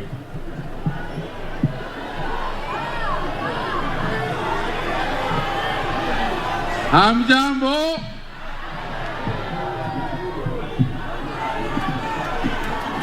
Wananchi hamjambo. Ngoja kidogo. Hiyo yote tunajua, I get it. Can you get it? Alafu tukubaliane hiyo. Your Excellency, kabla sijasema chochote, wajua kuna mfanyikazi moja hapa ambaye anatusaidia sana katika mipango hii ya UHC, na wafanyikazi ndio sana wanafaidika na hii mpango yako ya universal health coverage. na ametusaidia sana. Na yeye pia court organization yake ni members ya board ya NHIF. Kwa hivyo ukiruhusu Mheshimiwa Rais, nataka kumwalika ndugu yangu Bwana Atwoli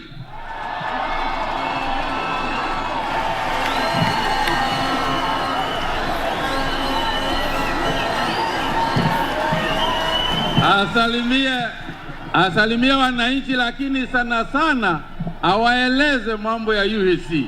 Karibu sana Bwana Atwoli. Tena. Thank you very much. Mtasubiri tu kidogo nitoe hii message ya wafanyikazi kwa Kizungu, alafu nitamalizia na Kiswahili. Sawa? Your Excellency the President, Uhuru Kenyatta, President of the Republic of Kenya, Cabinet Secretaries wale tuko hapa nao, Mheshimiwa Mutahi Kagwe na Mheshimiwa Waziri wetu wa Elimu Bwana Makoha, na sister wangu Sicily nimemwona hapa, and the other all senior government officials, our governors, the host governor, Brother Joe, and all those other important VIPs who have come to flank you this afternoon. First and foremost, Your Excellency, let me thank you very much for the wonderful work you have done, and your record speaks for itself. And in accordance with your 4 items of an agenda of your legacy, UHC being one, we as workers, we have no objection to it. We have supported it, and it is within your constitutional right, reflected in our national constitution, to provide healthy care to every Kenyan. Other tremendous area as far as development of our country is concerned, this is infrastructure development that you have scored. Na nataka kumshukuru Governor wa Lamu kwa juu ya kukushukuru wewe kwa barabara inayotoka Malindi. Nimeifuata juzi, Your Excellency, is unbelievable. It is not lost on us, Your Excellency, that among the big 4 agenda was the critical focus area of universal health care, where you sought to ensure that all Kenyans, wherever they are, have access to quality and affordable health care. As a result, your government has done incredibly well, not only in equipping our hospitals, but also in ensuring that the challenges facing the health sector, even with the COVID-19 pandemic, are handled with all care and attention. And on this note, I want to thank your health CS. I don't know if he was not there, where would we have gone to hide as far as COVID-19 is concerned. Now, watu wengi wana associate Mheshimiwa Mutahi Kagwe na mambo ya COVID-19. Na yeye, sisi kama wafanyikazi, ndiye alikuwa anatupatia moyo. And particularly me, Your Excellency. I didn't get the first variant. I didn't get the second one. I didn't get the third one. But Omicron caught up with me. And I want to thank Waziri, because all the time he used to remind us to put on masks, to take care, to distance, with his 2 ebb assistants. Your Excellency, as Kenyan workers, we have had a lot of challenges with the provision of health care, and especially the management of the same by the county governments. Magavana wako hapa. Na mimi nataka magavana wakati, because we are revisiting hii mambo ya BBI. BBI is coming. It's a reality. We proposed it 2017 on May Day ya kwamba ndio italeta amani katika nchi hii, na ilienda recess na inarudi na itarudi hivi karibuni. Sisi tunataka hii mambo ya madaktari tuongee sana. Doctors, nurses, clinical officers, laboratory officers, those people who are involved in health care. Recently nilikuwa Namibia, Your Excellency. In Namibia we have old doctors who went there wakati Namibia ilipokuwa inapata independence. They are now inviting our young doctors to join them there because of the problems or small problems or teething problems we have had with the county governments on managing this cadre of employees. Your Excellency, it's very expensive to train a doctor. I have three in my family. I know how expensive it is. I would urge us to sober up, sit down, see whether these professionals can remain under our national government so that they are assured of their salary. Because developed system ni mzuri ndio, bado iko na teething problems kidogo kidogo, ya pesa kuchelewa, ya nini kufanyika, sijui Senate debate, sijui nani aja approve, and in the processes these young men and women are not being paid. So since now Lisa, let's look at it so that we don't lose them. We don't want to lose our young doctors. Mimi ni kama wewe, Your Excellency, nikiwa mgonjwa natibiwa hapa tu, siendi nje ama niende niangaliwe wapi. I'm part of this society. Secondly, Your Excellency, is the burning question of management at the National Hospital Insurance Fund and the recent amendments to this act that we are celebrating. Your Excellency, at one time, you remember very well, we went to court on issue of increasing our contributions because we feared that do we have capacitance, do we have capacity at the NHIF to manage billions and billions of money? That was our fear. And we went to court. Is you convinced us 2015 ya kwamba now things will change?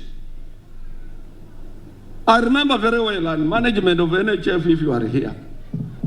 Na tauliza Kinoti aje nijaribu kumuonyesha when the government allowed some budget allocation to NHIF of a lot of money, around 6 billion, to address issue of civil servants, more so police. There are people who walked there, Your Excellency, and walked away with the money that was meant to treat and take care of police. And they are known. We know them. I am a workers' representative, and I want to tell you something, how I excel. Wafanyikazi unapoenda katika hoteli na unaanza kuongea mambo ya NHIF ama mambo ya NSSF, wanajua jina la tuoli litatokea. Wanasonga karibu, wanaleta vikombe ya chai.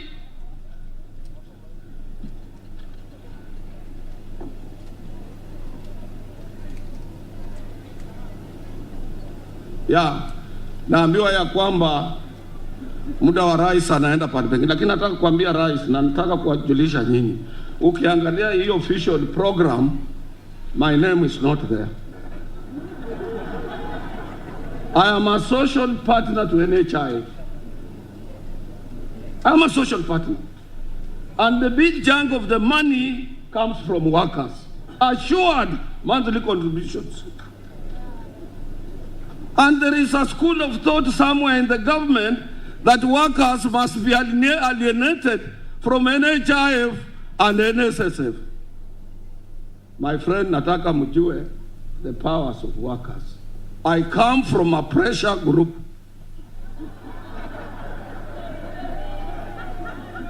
And that is why I always tell you, as a responsible trade union movement, I must tell you who is going to be your president.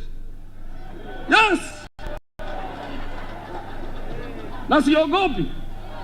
Nyinyi mimi huyu mtu anatembea 2014 nilimwambia hautakuwa president na uwezi kuchaguliwa.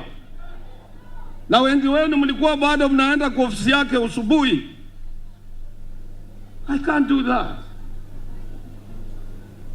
Na ni aibu. And I want to tell you gentlemen, huyu kijana ambaye anadanganya nyinyi alisaliwa 1966 December. Mimi 1966 nilikuwa natoka nimemaliza form 4. Na wakati wa watoto wa form 4 tulikuwa wazee. Now after 6 months on 2nd of June 1967 nikaandikwa. When he was 6 months old, if I would have met the mother, I would have been the father. Child.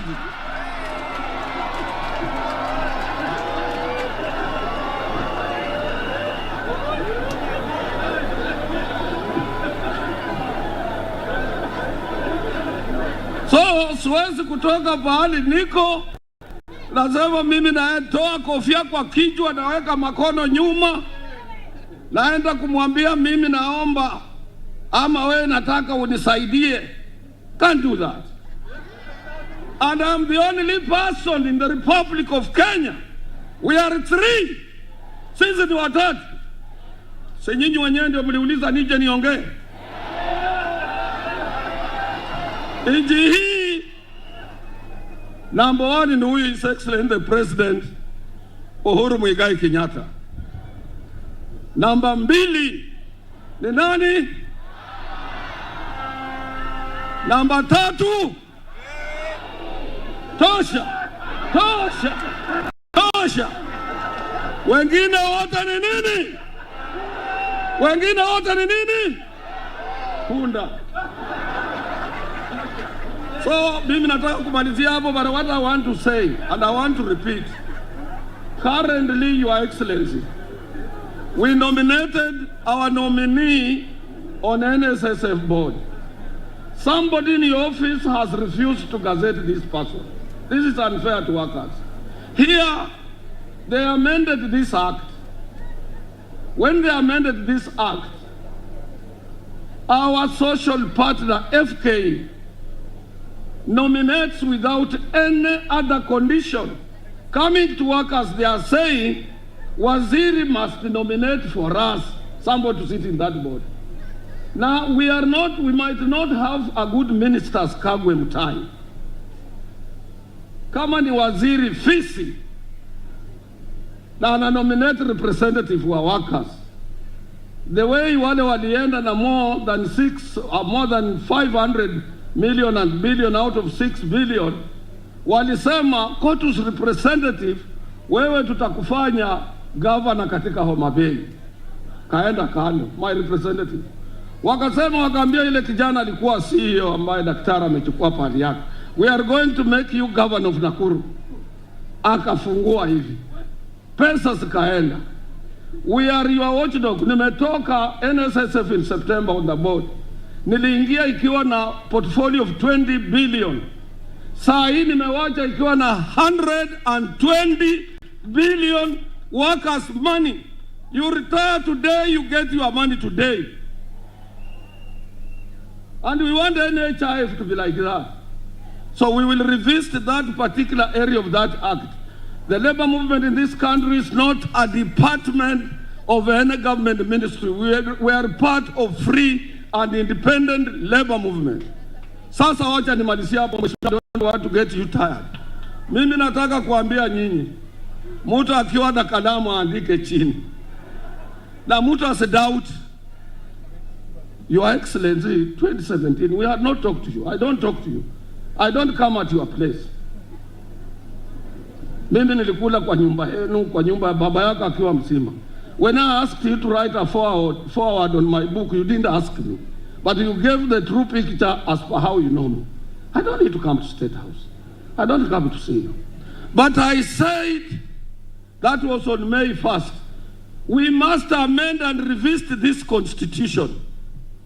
Who is not retiring like other presidents ambao wanaenda kuretire na wanakuwa wazee. He will remain somewhere as a spokesperson. Central Province walipopoteza mzee Jomo Kenyatta baba yake, it took them more than 20 years to get a leader. He cannot disappear.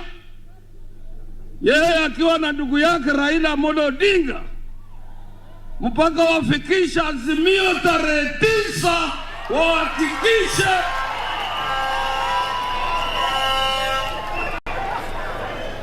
na hakuna kitu kinachoitwa Yuda. Kuna kitu kama hiyo. Na mimi nataka kuambia kitu kingine, na want you to watch. Kulingana na mila yetu sisi wa Baduya, uwezi kusimamia matanga ya mama yangu uyafanye yawe state funeral na nirudi nikukane. Watu wa kanisa muombee Musalia Mudavadi. Kama si hivyo atapotea.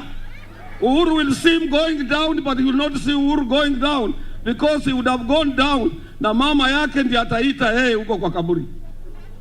Mwisho. This is now mwisho kabisa. Your Excellency, sisi zote katika Kenya, we know where we are coming from and where we are going. Mtu asikutishe ya kwamba ukitoka nje ati watu watasema ni project. The dynamics of 2002 are different from the current dynamics. Lead the Central Kenya, Mount Kenya, as you led them during BBI.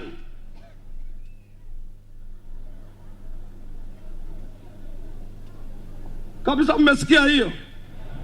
Na kitu ingine, wale nimesema, wale wako karibu na William Samoei Ruto, kule sehemu za Sugoi wakate miti isiwe karibu, kwa ajili tarehe 9 usubuhi ya huyo usiku kura itatangazwa na huyo mtoto atajinyonga. Wakate miti. Thank you.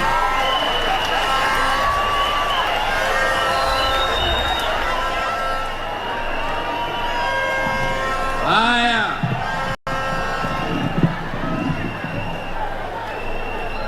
Watu wa Mombasa oye! Oye! Haya, sasa nafikiri kipindi cha siasa kinaenda kuishi kidogo, kwa sababu sisi wengine si wanasiasa lakini ni kama madaktari. Kwa hivyo yangu ni chache, maneno machache tu, kwa sababu bosi yangu yuko hapa na kwa sababu kwa wakati yako hapa mimi siwezi kuzungumza, lakini ningetaka tu kuwataja watu wachache, wasimame tu wafanye hivi muwajue, kwa sababu wako hapa na wengine tunafanya kazi nao na wanatusaidia sana. Ya kwanza iko na speaker wa Senate ako hapa, Bwana Lusaka, mpigieni makofi tafadhali. Iko waziri Sisili Kariuki, waziri wa maji ako hapa, msalimieni tafadhali. Iko ndugu yangu waziri Magoha wa masomo ako hapa pia. Vile iko viongozi wa kutoka bunge. Wajua mkisikia hii mambo ya NHIF na hiyo watu wale nasungumzia, bila bunge hatuwezi kuunda NHIF na hatuwezi kufanya amendment zozote. Kwa hivyo ningetaka tu kuwajulisha pia watu wawili wako hapa wa maana sana, very important people to us. One of them, the first one is Sabina Shege, mheshimiwa, mpigieni makofi tafadhali.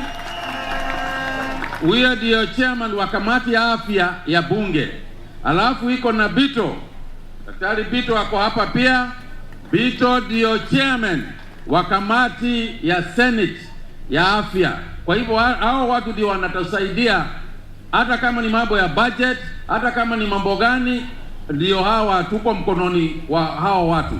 Kwa hivyo wananchi, mimi siwezi kuzungumza mengi sasa kwa sababu hata masaa yameonea kidogo, lakini ni vile tu ni kushukuru rais, kwa sababu UHC ni mpango wa kusaidia wananchi wale wako mbele yetu na wale wanatuona na TV na Wakenya wote kwa ujumla. Hii ni kitu ambayo itagusu mtu mwenyewe, bibi yake ama bwanake, mtoto wake na wengine ambao wako hiyo nyumboma yao. Hiyo ni mpango, Mheshimiwa Rais, ambao imefanyiwa kazi wakati mrefu sana. Ilianza na hata Sicily wakati alikuwa huko Wizara ya Afya, Anyang' Nyong'o wakati alikuwa Wizara ya Afya, lakini wewe Mheshimiwa Rais ulipotuongoza kutoka mbele, when you gave us a political will to go ahead with UHC, ndio sasa Mheshimiwa Rais unaona imeanza leo na imeanza hapa Port Reitz na imeanza saa hii, na hao wananchi wajionea historia ikifanyika hapa kikao hiki. Mmefurahia hiyo maneno jameni? Mnaona ni kitu kizuri. Kwa hivyo, Your Excellency, I would like to take this opportunity to invite you usungumzie wananchi na pia you launch the UHC program. Haya, simameni tafadhali, tumkaribisha rais. Simameni. Asante sana. Asante sana. Thank you, Your Excellency. Thank you. Okay, nashukuru. Thank you. Changamwe hamjambo. Changamwe hamjambo. Hebu tusalimiane tafadhali. Asante sana. Tuwashukuru sana ukaribisho wenu. Mtaniruhusu nisome hii speech yangu alafu baadaye tuongee kidogo. Sawa sawa? Si ni hivyo? The Speaker of the Senate, Kenneth Lusaka, our host today, Governor of Mombasa County, the Chairperson, Council of Governors and Governors present, waheshimiwa wabunge, viongozi wote, wananchi wenzangu, it is my distinct honor to join you on this historic occasion as we today launch the national scale-up of the universal health coverage for all Kenyans and move closer to the realization of our national agenda on health care. Indeed, as Governor Joe has stated, as we were coming here, we went by Chani Level 3 Hospital, which is a classic primary level facility representing the fundamental pillars of the delivery of universal health coverage.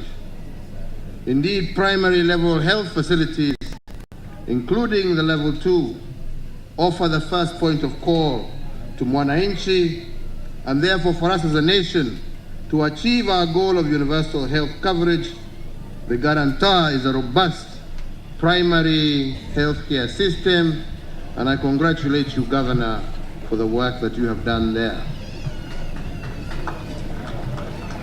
Ladies and gentlemen, the COVID-19 pandemic has brought to bear the urgent need for us to upscale our implementation of the universal health coverage pillar of our Big Four agenda.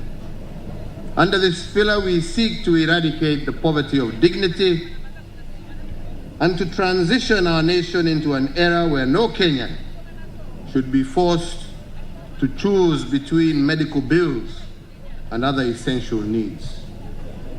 Today, we are pleased to report that the journey that commenced at the dawn of our republic of eradicating ignorance, disease, and poverty has received a much-needed momentum.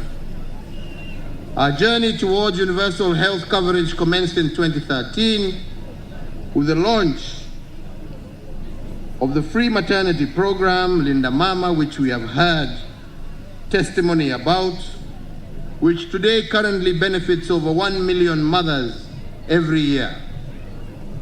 Thereafter, the piloting of the universal health coverage has since progressed through various phases, with today's phase being to ensure that Kenyans have health insurance coverage through a reformed NHIF. All these steps have been deliberate and have also been collaborative between the two levels of government, that is, the national government and the county government. So this is a journey that we must travel together with partners, including our county governments, development partners, the public, and other key stakeholders, including the religious community. I also want to thank our private sector for their provision of 41% of outpatient services in the country. And so, fellow Kenyans, to bring the nation closer to its destiny, my administration has initiated various programs on health infrastructure. The investment that we have made since 2013 have seen an increase of 43% in public health facilities, from a stock of 4,428 facilities in 2013 to now 6,342 across the country. In the same period, our ICU capacity has increased by an impressive 502%, and our total hospital bed capacity has also increased significantly by 47%. In an unprecedented program, my government upgraded hospitals across the 47 counties and the national referral hospitals with specialized state-of-the-art medical equipment that had been fully funded by the government. To enhance availability of essential medicines and supplies, the government has developed 3 key lists, notably the Kenya Essential Medicines List, Essential Medical Supplies List, and the Kenya Medical Laboratory List. These lists are intended to guide health facilities on the selection and investment of commodities. To address the human resource shortage the country has been experiencing over the past 10 years, we increased the total number of health workers in the public and private sector by 41%. Between 2013 and 2018, in addition, 15,234 healthcare workers were recruited under the Universal Health Coverage Program and COVID Management Program, and in addition, community health coverage has been increased from 10% in 2013 to the current 91%, reflecting enhanced capacity of the community health workforce following the establishment of 8,663 community health units across the country. Earlier today, I did preside over the launch of the conference on harmonization of curriculum and training of healthcare professionals, which is aimed at enhancing the skills of our healthcare staff. This is a key factor in the delivery of universal health coverage. So, ladies and gentlemen, we have also made significant progress in HIV, TB, and malaria programs. Today, currently, about 1.2 million Kenyans who are living with HIV are actively enrolled in universal healthcare coverage. On TB, my administration has reduced the number of new TB infections by 46% and also put in place social protection for TB patients.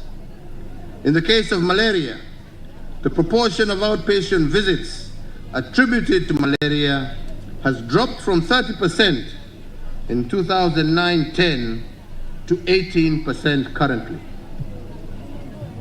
To digitize health services, my administration has developed a digital health platform to support the effective monitoring of the health sector and roll out the universal health coverage.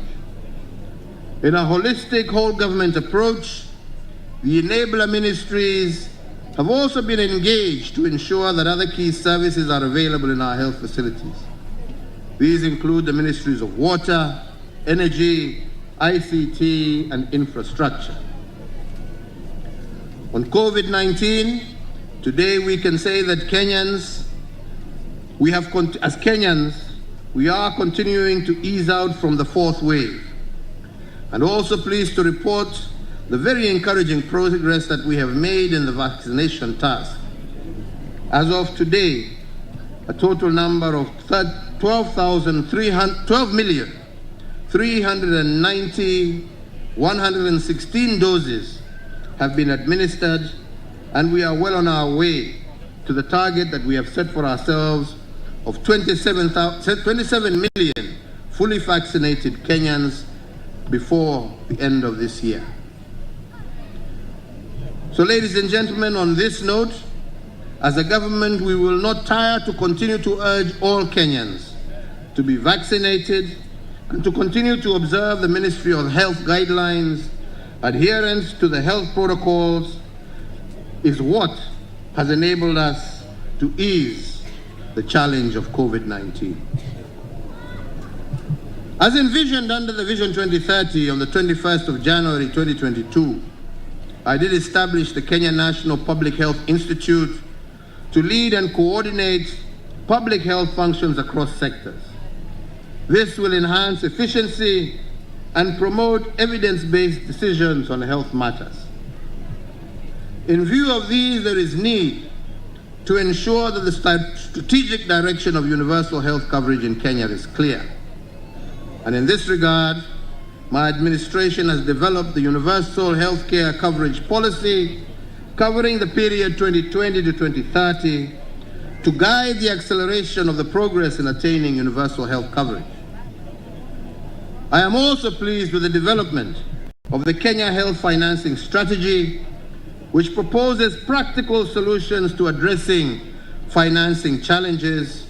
And today, I do direct the Ministry of Health and the National Treasury, as well as the Planning Ministry, to ensure the consolidation of all government-sponsored programs is finalized and operationalized by the end of June this year.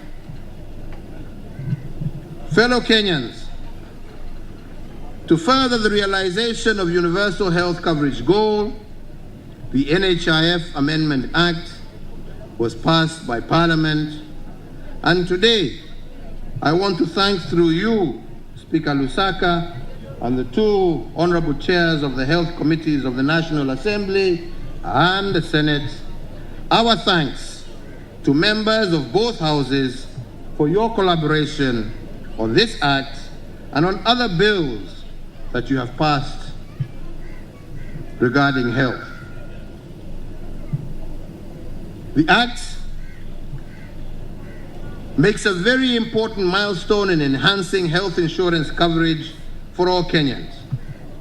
For example, it provides that NHIF establishes a centralized healthcare provider management system to ensure efficient management and payment of claims and data collection.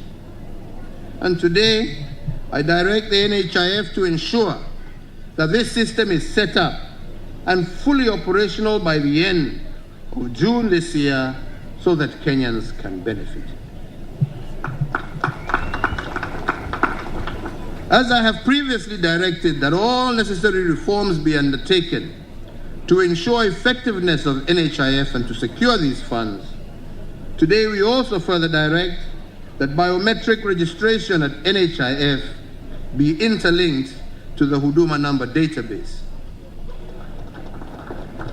So, fellow Kenyans, this journey that we continue will not be a journey without challenges, including ensuring consistent availability of medicines and medical supplies.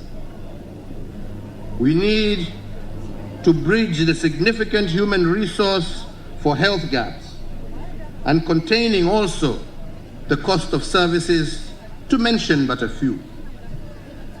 I particularly urge our counties to urgently ensure that our health facilities do have financial autonomy. The funds collected by the facilities should be reinvested in those facilities for the benefit of all of us. The reforms currently underway at KEMSA and NHIF must be concluded for Kenyans to benefit from all these efforts. Together, we must address these challenges moving forward to ensure affordable and quality health care services for all. I also urge all counties to put in place communication programs to raise the awareness of Kenyans about the transformation that is taking place in our healthcare systems. I want to thank our county governments.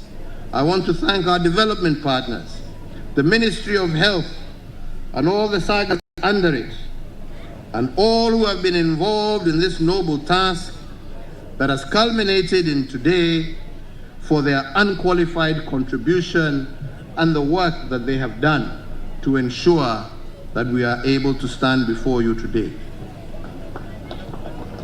Finally, I would not shy to say that my administration has successfully set the unshakable foundation for achieving our goal of 100% health insurance coverage, and as a result, access to affordable and quality health care, so that never again should a Kenyan needlessly suffer or be driven to poverty because of medical bills. It is my prayer that this will be sustained and all the efforts will be for the benefit of all Kenyans. Kwa hivyo wenzangu, mimi sitaki kuongea sana, nimesema yangu. Tumesikiza mengi kutoka wale ambao wameongea, lakini nikipenda tu kusema hii kazi ya kuhakikisha ya kwamba wananchi wetu wameweza kupata huduma za afya kwa bei nafuu ni safari ambaye tumekuwa tukitembea kwa muda mrefu. Na sasa pahali ambapo tumefika, la muhimu zaidi ni kuhimizia wananchi wajiandikishe na NHIF. Mumesikia wale ambao wameongea hapa mbele yetu, na umesikia gharama ile huyo mzee ambaye wamepata hiyo hip surgery, ile gharama ama ile pesa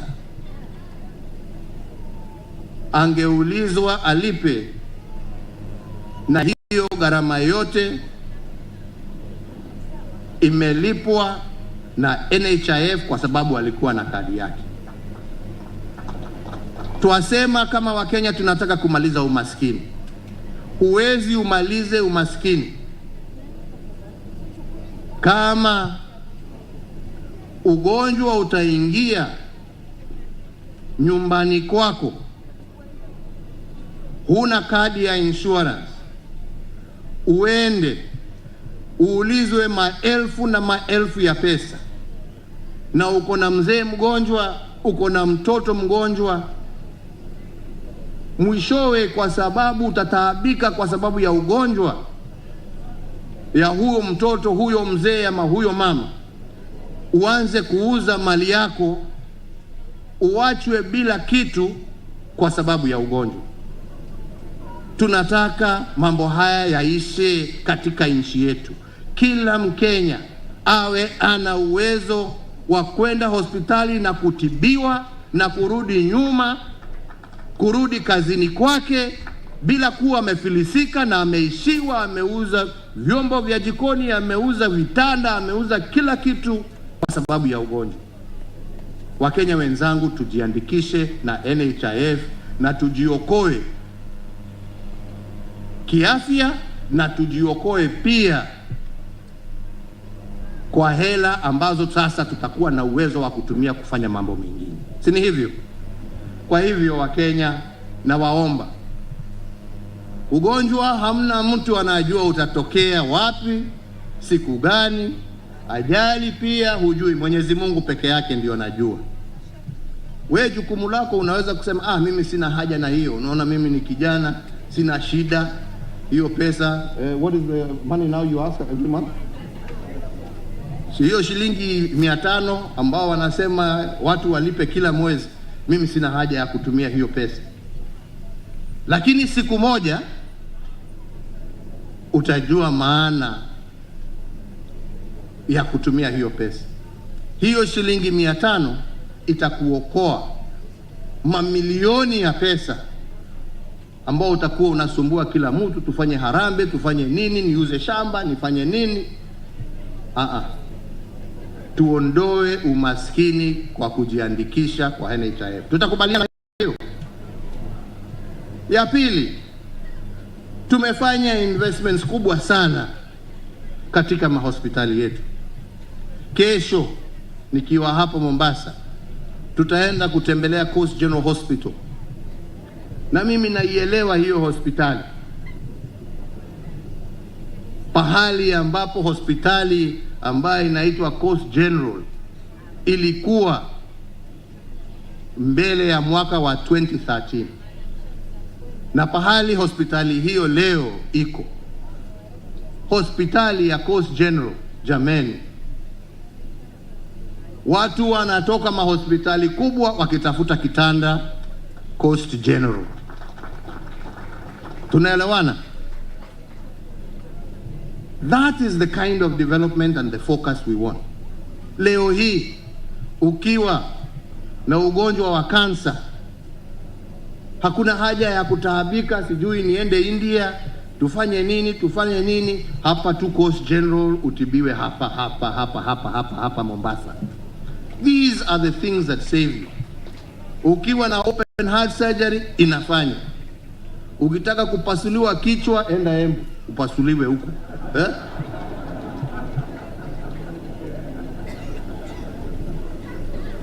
Hii ni mambo ambayo inafanyika nchi hii.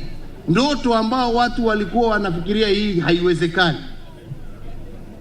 Leo huo ugonjwa wa kansa, tuko na watu ambao wanatoka nchi za nje kuja kutibiwa hapa kwetu. Na hii yote ni kusema nini? Gharama itashuka. Hata gharama, sitaki niseme sana, hata gharama ya hii mahospitali kubwa, kwa sababu sasa wataanza kushindana na mahospitali bora ya serikali, anza kuona msiende, mimi wacha nishukishe bei yangu. Kwa nini? Kwa sababu wanajua Wakenya sasa watakuwa na alternative ya kwenda kwa hospitali ya serikali. So the overall cost of provision itashuka if we continue on this trajectory. Na hii ndiyo kazi ambayo sisi tumekuwa tukifanya. Ndio mimi naangalia wenzangu wengine, na mimi sina shida na mtu, mnanijua jameni, mimi sina shida na mtu. Mimi nawaangalia tu. Lakini nawasikia huko hakuna kazi inafanywa, hakuna. Wakiongea juu ya magari ni matusi, hakuna kazi na. Sasa jameni, mimi nataka niwaambie hata chama hiyo ya rais ilikufa. Mimi niliomba kura ya Wakenya, si ndio?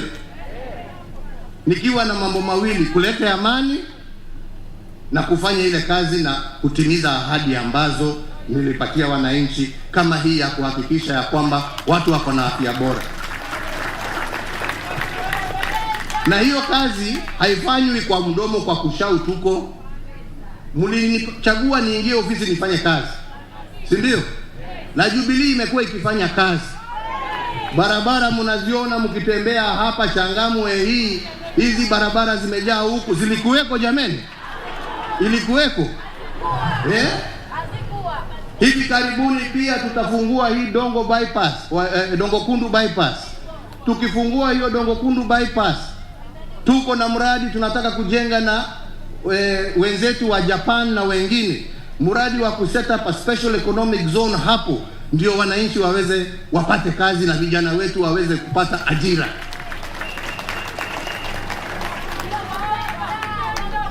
Itawezekana bila hiyo barabara jameni? Itawezekana? Sisi tumekuwa kazi kama Jubilee.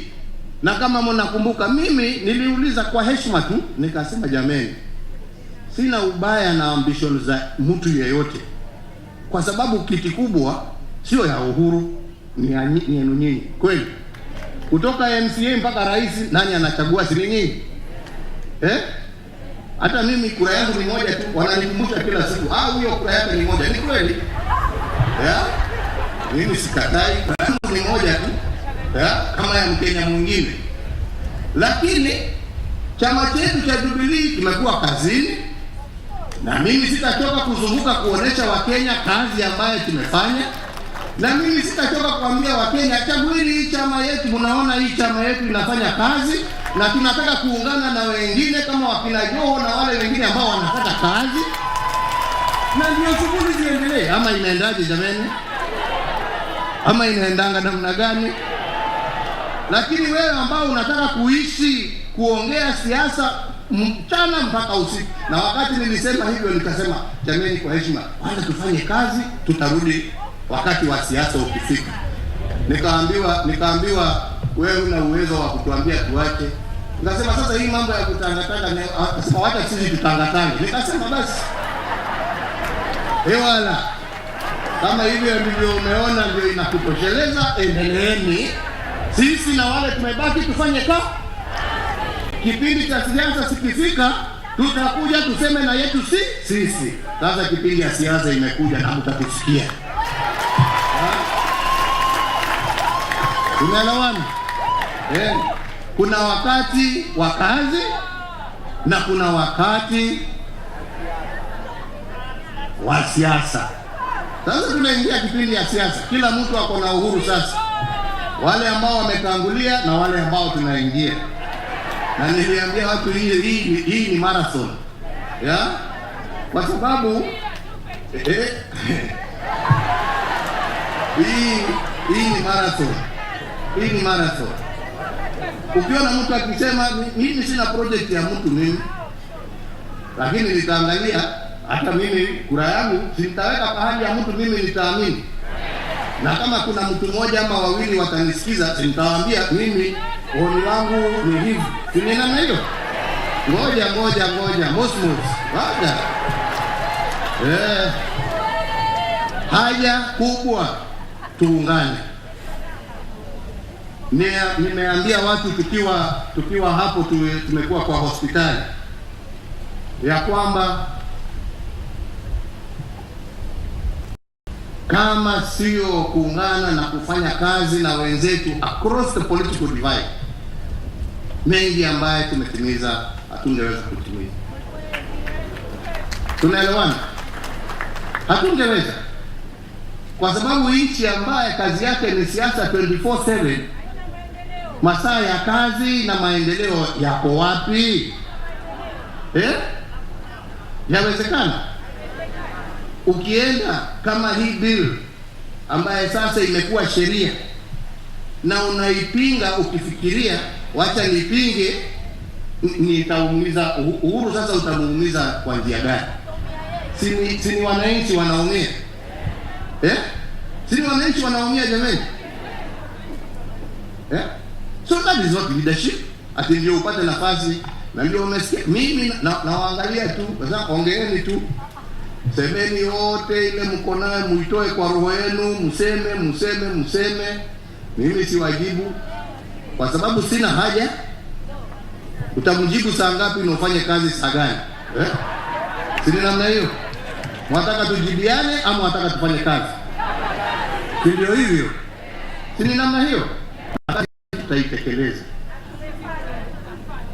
Na nyinyi waulize, na nyinyi pia mshikilie amani, mshikilie umoja.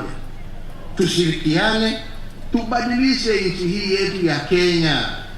Iwe vile Nishi ametuambia, mtu anajiuliza naenda Dubai kufanya nini na Dubai iko hapa Nairobi. Ama ni namna gani?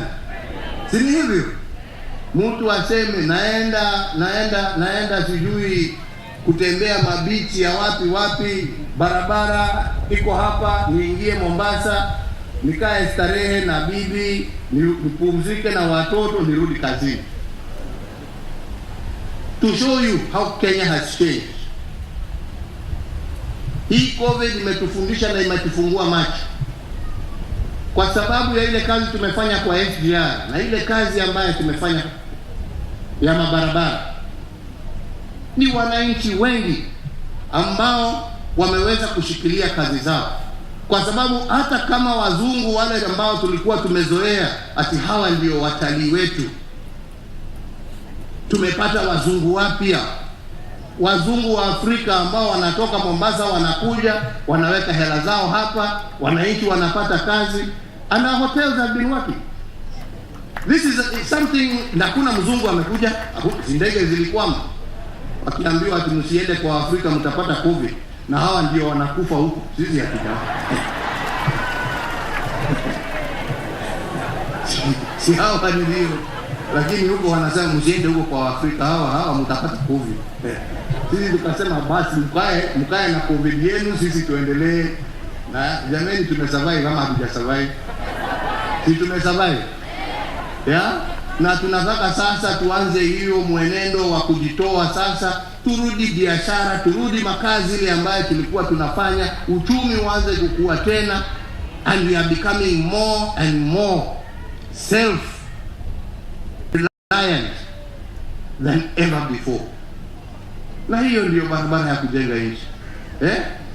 Si namna hiyo? Si namna hiyo? Sasa sasa hiyo ni andani, lakini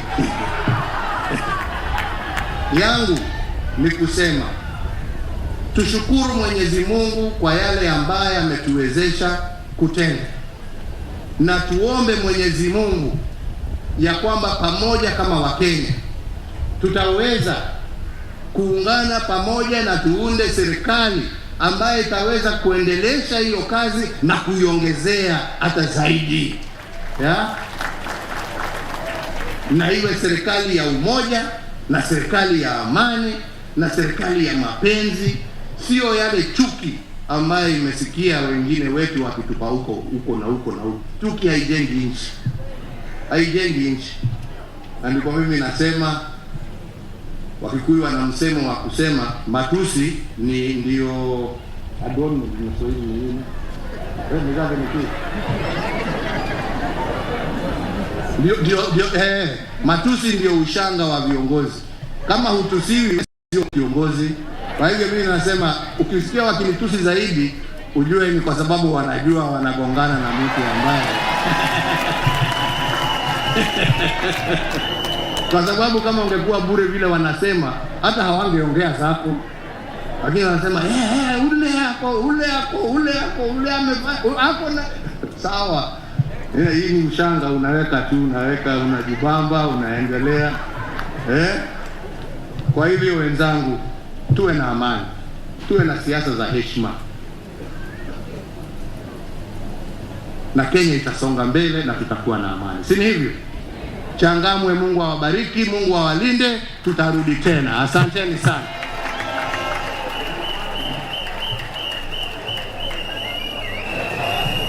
Asante sana Mheshimiwa Rais. Sasa atazindua rasmi.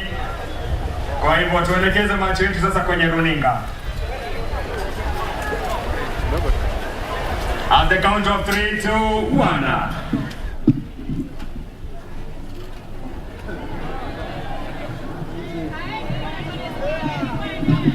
Ikiwa ni uzinduzi wa kuboresha mradi wa afya kwa wote.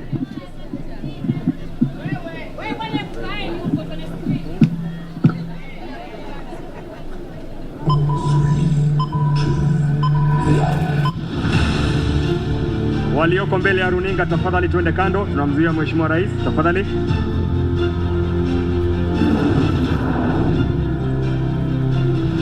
The Kenya Universal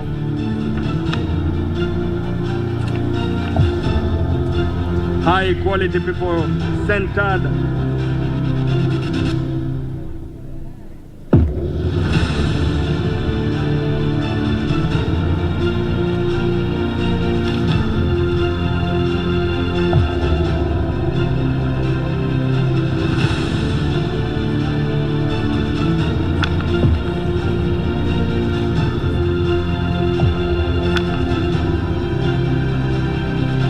National Hospital Fund, the Health Fund, data sent on 10th January, that commenced on 28th January.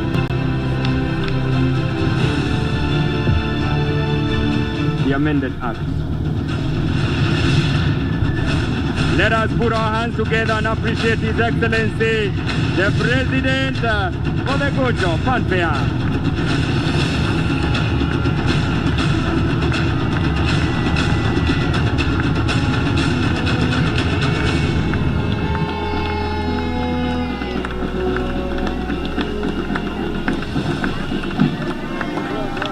Asante sana. Nitaomba viongozi warudi nyuma kidogo, turudi nyuma kidogo ili tumpe Mheshimiwa Rais nafasi. Nitaomba kwa heshima Mheshimiwa Rais atatoa nakala chache, kwa hivyo turudi nyuma tafadhali viongozi, turudi nyuma kidogo. Nakala ya kwanza nitaomba ampatie waziri wetu wa afya. Nakala ya kwanza itamwendea waziri wa afya, tafadhali ziharakishwe kidogo. The copies.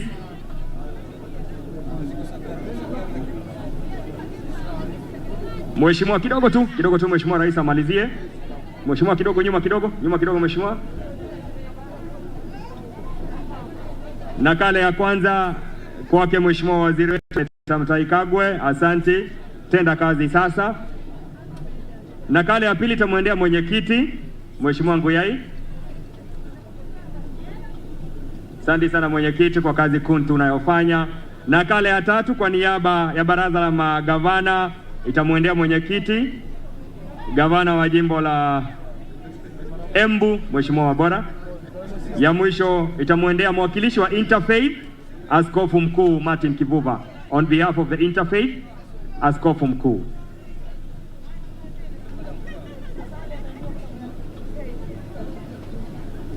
Nafahamishwa na mwenyekiti kwamba kila mmoja atapata nakala yake. We've only given that symbolically. Asante sana. Niombe tusimame sote sasa kwa wimbo wa taifa.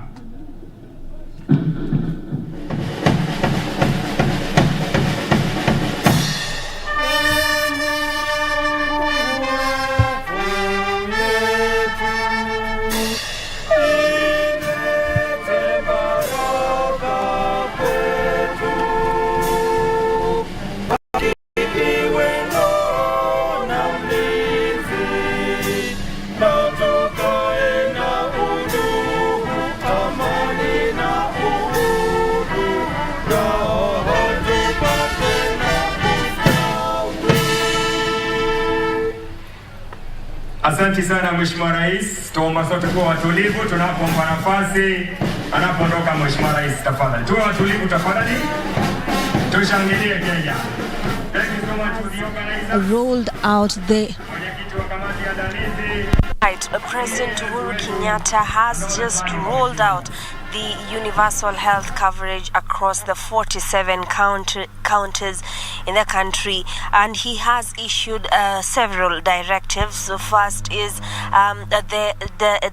the formulation of the UHC policy that will guide for the next 10 years how the coverage will be accelerated across the 47 counties. He has also directed all pending projects under this program to be to receive monies by June of this year. And he has also hailed the amendment of the NHIF Act, saying that it is a milestone that will help accelerate the universal health coverage program across the country. He has also lauded the biometric exercise that he is currently going on, directing that it should be interlinked with the Huduma number database, so that anyone who has a Huduma card can be able to access the services once presented in any health facilities. He has also directed the system to the NHIF and the universal health coverage universal health coverage committee to ensure that a direct system is put in place by June this year, and it is digitized. So President Uhuru Kenyatta has finally launched the UHC program, giving several directives to ensure that Kenyans have access to quality health care right at your doorstep. Without any financial constraints. That is the conclusion of our live coverage right here at the Portrees grounds in Mombasa County from our able stewardship of our producer Timothy Andera. We hand it back to you in studio. My name is Juni Karisa, and of course we will be giving you more details in our bulletins at the top of the hour. We hand it back to you in studio.